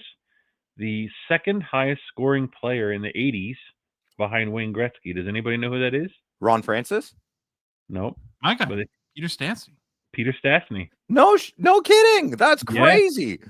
Peter Stastny is in the 80s. He is the second highest scoring player in the NHL. Neil got me a card signed. I saw it right after he got it. I was so happy for you. Yeah. So I think if he was in a non-clutch grab era, like we just talked about, we're going to beat that phrase in the ground, that he would have been a little more dangerous and probably garner a little more hobby respect than he does. And he's a Nordique man. I love Quebec. Yeah. Quebec Nordique. Yeah. Oh, it's the best. Yeah. Yep. But yeah, We're talking a lot you about like that nugget? How about that? It's good. yeah, good nugget. We're talking a lot about clutch and grab. I wouldn't use that in your pickup lines, Phil. Hey, you never know. Some might be like, well, hello. My crazy Probably match not is probably all not with other stepmom crazy- material then, buddy. No. That the stepmom material is the hard part. The other part's easy. It's the longevity Yeah. part that's difficult. Okay, Instagram, Dave Puligistive. Sorry, Dave. Puglissive? Our name. I think we're gonna have a very strong debate between Neeler, Expo Mom, and Canada Cake Phil. Oh, Are boy. in-person autos too Cake eater. undervalued? Neil, we'll let you go first, and we'll let Yes. Phil retort. Yes, to me they're undervalued, but not in the sense of what he means and what Phil thinks I mean. Meaning, I'm probably the biggest in-person auto fan here. Meaning, Sure. I like to go get them. Do I buy them from others online? No, I do not. I do not buy them. Maybe I would do one if it had a authentication, but still a little sketchy. But I like the experience of meeting the player and getting the item signed by them, and then having that. And I don't sell them. I mean, I've got a bunch of cards that I get signed every year at the Flyers Carnival. So I think if you were to get one in-person auto and you do plan to sell it, then you absolutely must get it authenticated, whether it's from the local card shop that you're at or whatever. Frozen Pond's a big one in Canada that does it. So, but I love them. I think they're undervalued as far as their appreciation, but I won't ever sell mine because they come with a story. Phil? So I originally disagreed with Neil, but he explained it better than he wrote it down. So Neil is the definition of the priceless in-person auto collector that I value. That is what I'm talking about. I think I completely agree with Neil. If you're looking for monetary value, way too sketchy, I'm out. I'm not interested in buying. I'll even say this. I'm 43. I love autos of people like older than me or, maybe a couple years younger than me in the show. But when I really don't care about Brady Tkachuk's auto. I'd rather a nice patch card. I don't care about his auto that much. For some reason, I'm snobby that way. Like if they're younger than me, I'm like, what do I want your autograph for? I'm older than you.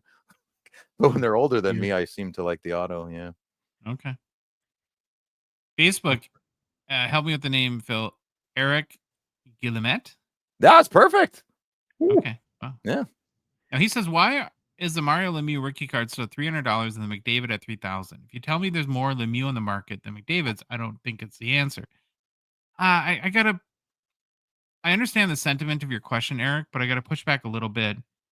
It depends what you're talking about. Like a PSA 10 Mario Lemieux OPG is not $300. It's a lot of money. What, 20,000, something like that, or more? Yeah. But if you're saying in general, like why is maybe Lemieux underappreciated compared to a guy like McDavid? It's like a age-old argument. Why are Connor Bedard cards selling for 1,000 times Nathan McKinnon cards? When look at one has done and the other has not yet. I don't know. It's just the hobby. There's always going to be a premium on what could happen, what people project will happen, versus what already has happened. I think that's the answer. Do you guys have anything to add to that? No. Yeah, no, it's Mario's. He's number 2 in a lot of people's.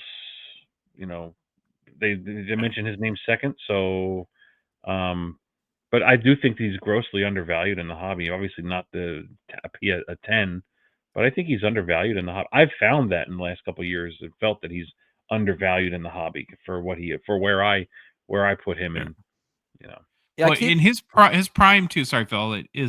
Was during the era that the cards had the least value too. Yeah, I don't think that helped. True. Now, what do you have to say, Phil? Well, I was gonna say he's not the most. Well, he is charismatic, but he's not the most like electrifying type of personality. And then, but okay, we'll look at David isn't either. No, exactly. Like Gretzky's so boring. I mean, he's funny and as he's getting older, I guess. But like Gretzky, you can't go wrong. It's so weird. The hobby's so silly. Eric, I don't know. I hope our confusion adds to it. Like there's no rhyme or reason, man. I have no idea. But yeah, Mario is definitely. I get why you asked. Mario is established. Mario's produced. Mario Yeah. had won Stanley Cups, but it's the what have you done for me lately? Sometimes hobby, and it doesn't make sense to me. So I agree with Eric. Yeah. All right, next one. Holy cow, this name. Maybe the hardest French name ever. Pierrette Boutillier. Okay. Oh. He says, I'm fairly new to the hobby and I'm looking to purchase my first quote-unquote high-end box. Any suggestions? Well, I would probably go with Ultimate or Premier, in my opinion. Pierre Toll. Is that how you say it? Pierre Toll? I feel bad when he's... I wish it was an E instead of the O and no TLE. Pierre Boutillier, but I don't think that's it. Let's just pretend. The cup gets a little risky for me, but you could just buy a really nice single for those prices too. Because the reality is, open boxes for fun, but don't expect to get much in return. What do you got to add to that, Neil? If I'm forced to spend on a box, I would agree with those. I'm kind of more the strict buy singles guy here in the group, and I actually listen to the advice of the show and don't buy many boxes. So I'm not the gambling type. So I wish you luck. But if you want to go after a high end box, Ultimate Premier is where I wouldn't stay away from the cup because my luck I would get Trey Fix-Wolansky autograph patch and we're picking on Wolansky again. I had to, and then a Ryan O'Reilly something. Sure, you don't wish a guy who's you don't think a guy for a service who was in a rocket attack, but you're defending Trey Fix-Wolansky. There you go. So you're gonna get his all. I don't know. It's a bigger question. What are we doing over there, right? Yeah, exactly. All right, Phil, do you have anything to add to this one? I'd have to ask what your goal is, Piero. If it's to make money, I encourage you to go to the casino instead and play roulette. Especially if there's no 000, I believe 49% odds are astronomically better than buying any box. But if you do have to buy a box, I'm gonna take a page out of left field here and say, why don't you buy something a little bit older, like a 2015, 2016 OPC Platinum? Look for a Bedard or something, or a second-year stature. You don't necessarily have to buy the cup from this year or last year. You could buy something a few years older if you're feeling a little risky, Yeah.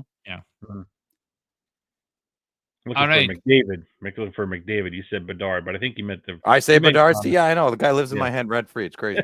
Exactly.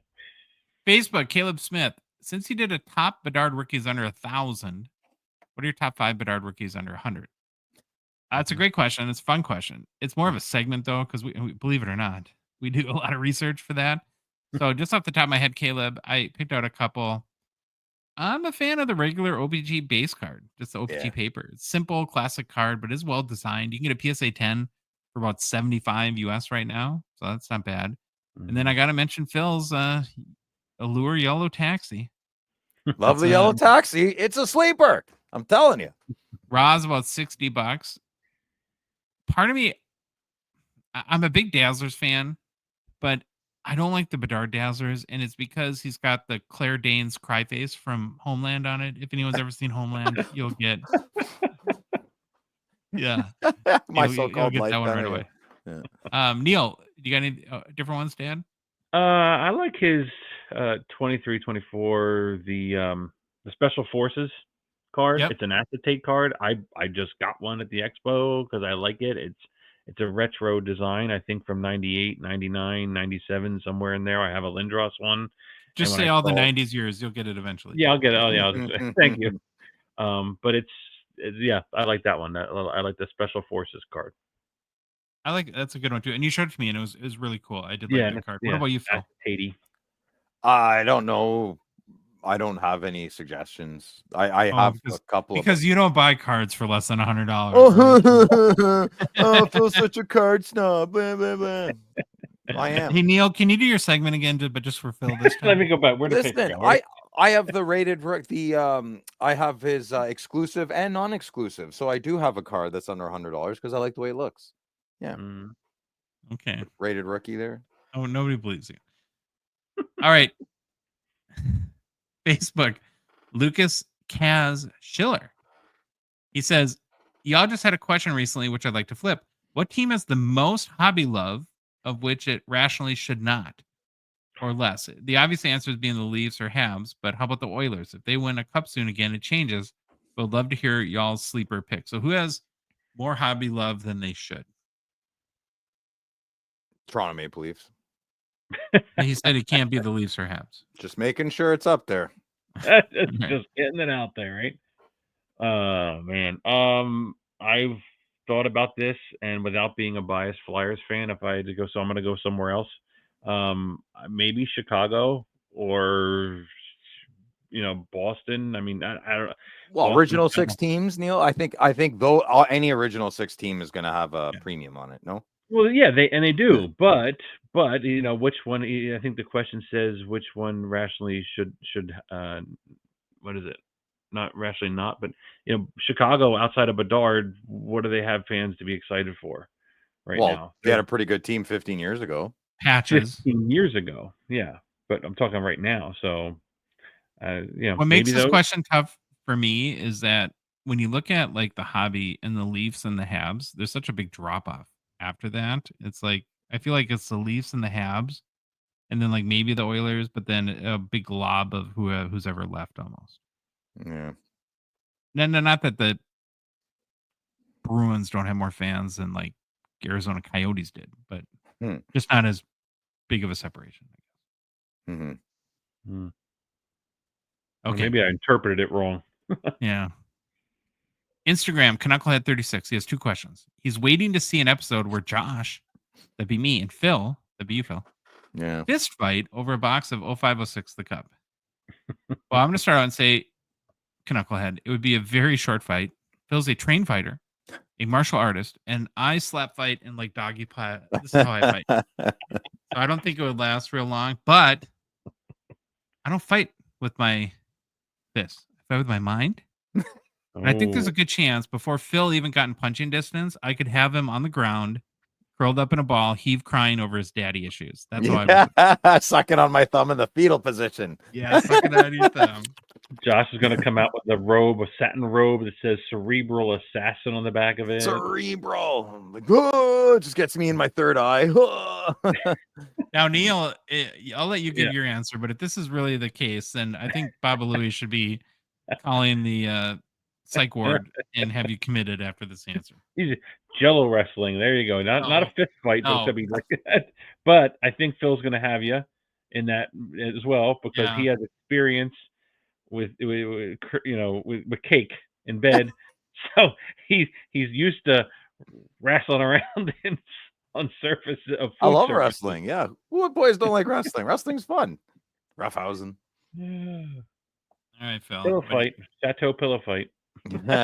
Well, first of all, I'm not a trained fighter. I do like to train Thai boxing, though. I am forever a student. I love learning. I think violence in a controlled setting is just awesome. And I'm a big fan of that. But to answer your question, I would much prefer to open the box together with my friend with no violence. Yeah. Maybe an arm wrestle. Maybe an arm wrestle. Arm wrestles are fun. A noogie. A noogie. Yeah, I can give me a noogie, Josh. Oh, so cute. Get over here. All right. So cute. Now, second question. He says, now a serious question, which I think is being sarcastic. Who do you see being the Cup champion in 2030? Neil. I read this one so wrong. You went on and on and on about it. All this logic. I went in thinking it was this year, and then I was like, "Oh, 2030." I was like, "Oh man." I'm going to say maybe Devils or Montreal. Like I think it's got to be a team like Devils are at the top of their division right now, but it's got to be a team that's got some youth and still has the opportunity to get a few higher draft picks. And Montreal is doing a good job of that right now.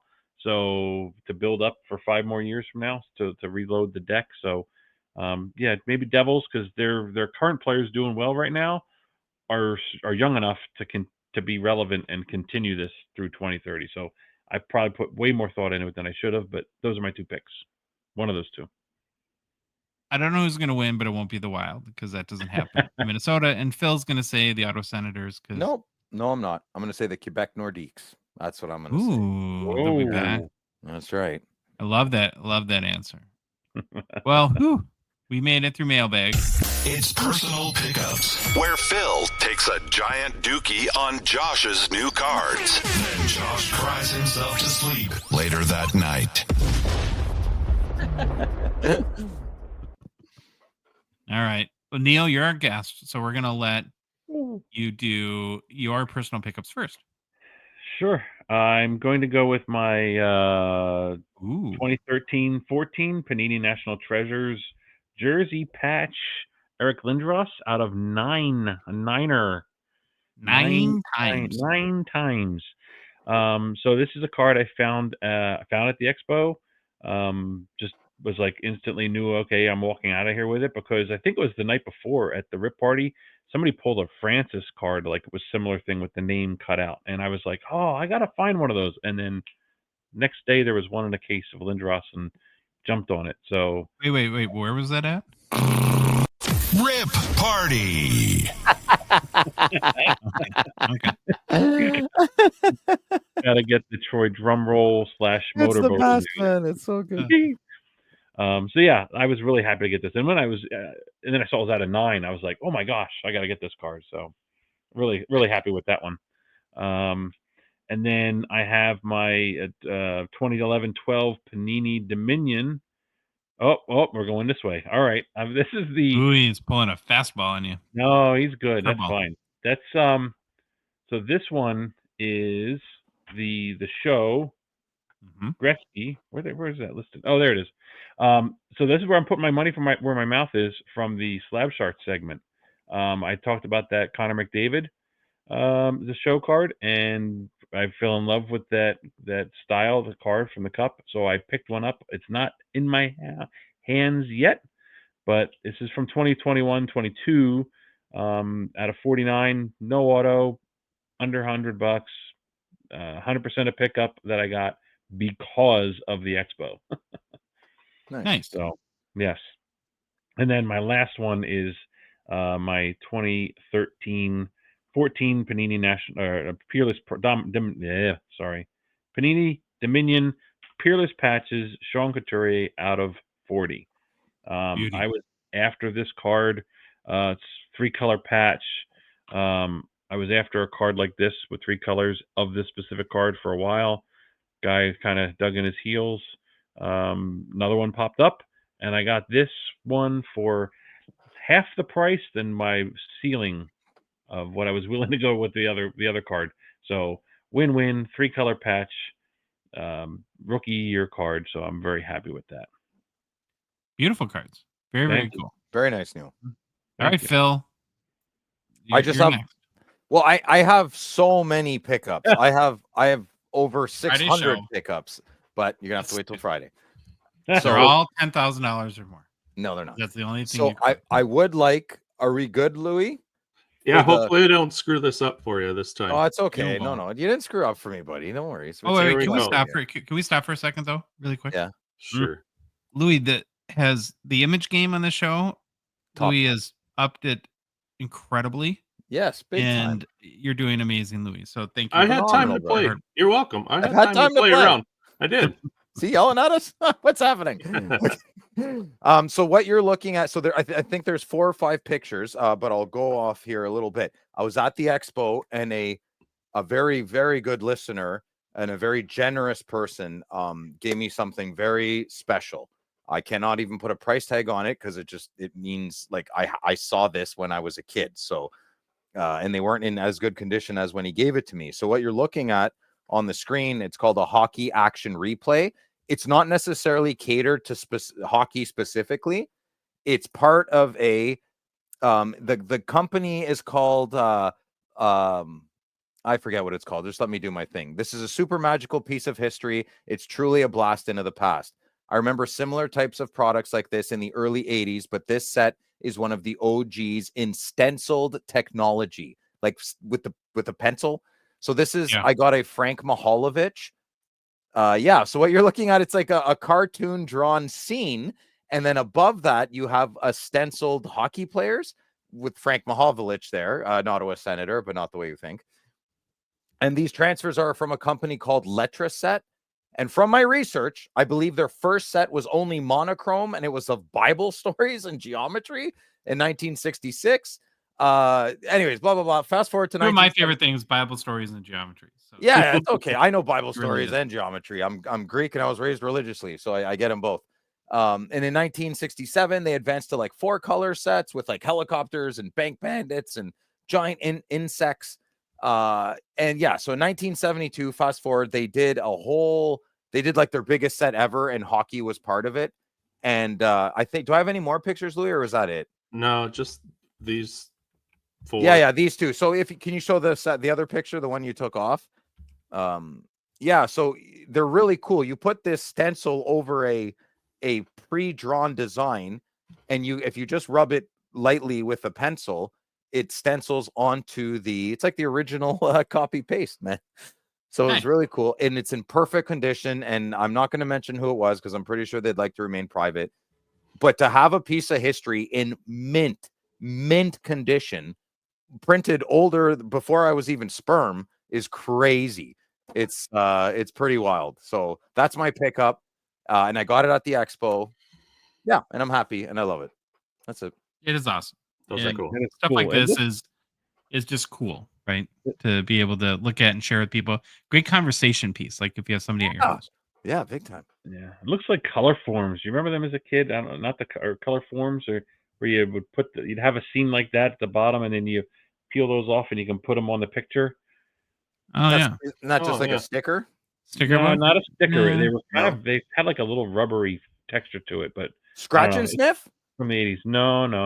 Anyway, grape was my I favorite. probably got it wrong, but that's what it looks like. You do there. You put the players on the. Be honest, Phil. You spent half of grade school trying to get high off scratch and sniff markers. Grape stickers and the cinnamon marker. Oh man, that was my jam. Yeah, I'd take it out in recess and hide in the corner. Cinnamon. All right, Baba Louie. All right.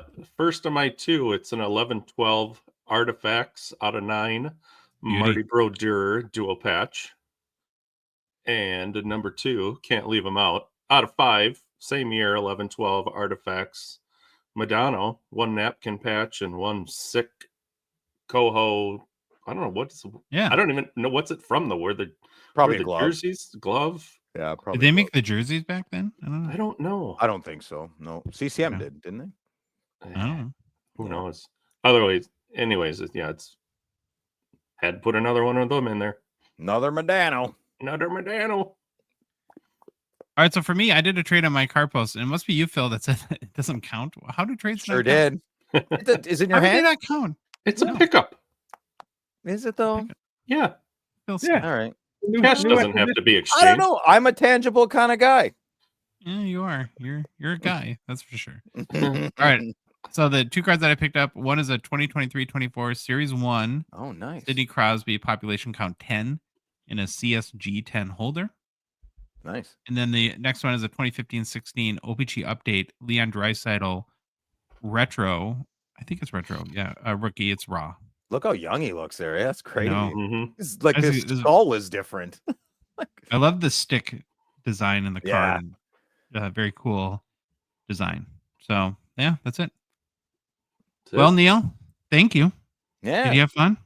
Yeah, of course. Always do. I always have fun. You did excellent. Don't forget to vacuum before you leave, eh? Yeah, exactly. I did do that.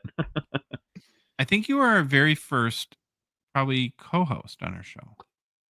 Yes. He was. Way back. I remember. So it sounds creepy. The only reason I remember it is because I had to do Troy's segment of the greatest jersey number, and it was episode 70 with Braden Holtby. So that's how I remember it. I did that, and then we're almost. You did an Expo follow-up though, right? Of your first last November's from our Oakville first ever Chateau Gongshow. So it's almost the 1-year anniversary of last time I was on.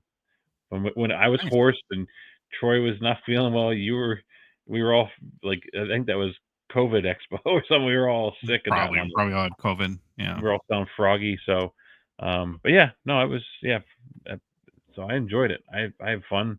I mean, this is half of the experience of what it's like at Chateau and half of the experience of what it's like in our text back and forth. So Yeah. I always have a blast. Well, thank you for everything. Thank you for being Yeah. such a good friend. Thank you for taking the time and doing the work it takes to do this show. Thank you for all Very your help welcome. at Rip Party. We Mhm. between you and California Dave and Chandler, we would have Chandler, never made it. And Hasselhoff. so, yeah, Yeah. Hasselhoff, owe you the world, man.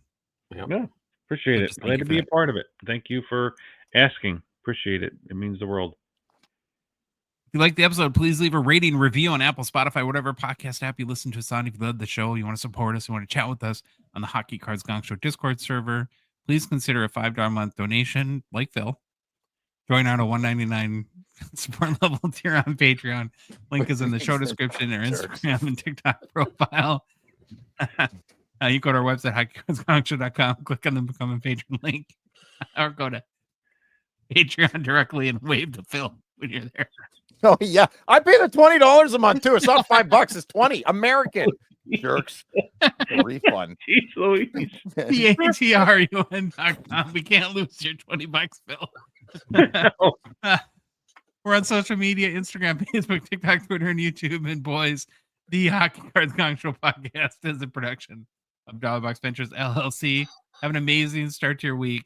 We cannot wait to be back on Thursday, and then oh my God, Friday nights with Phil debut. Yeah, I can't wait. I have no idea what's going to happen, but it's going to be great. Make sure you tune in. Louie, take us out. Bye.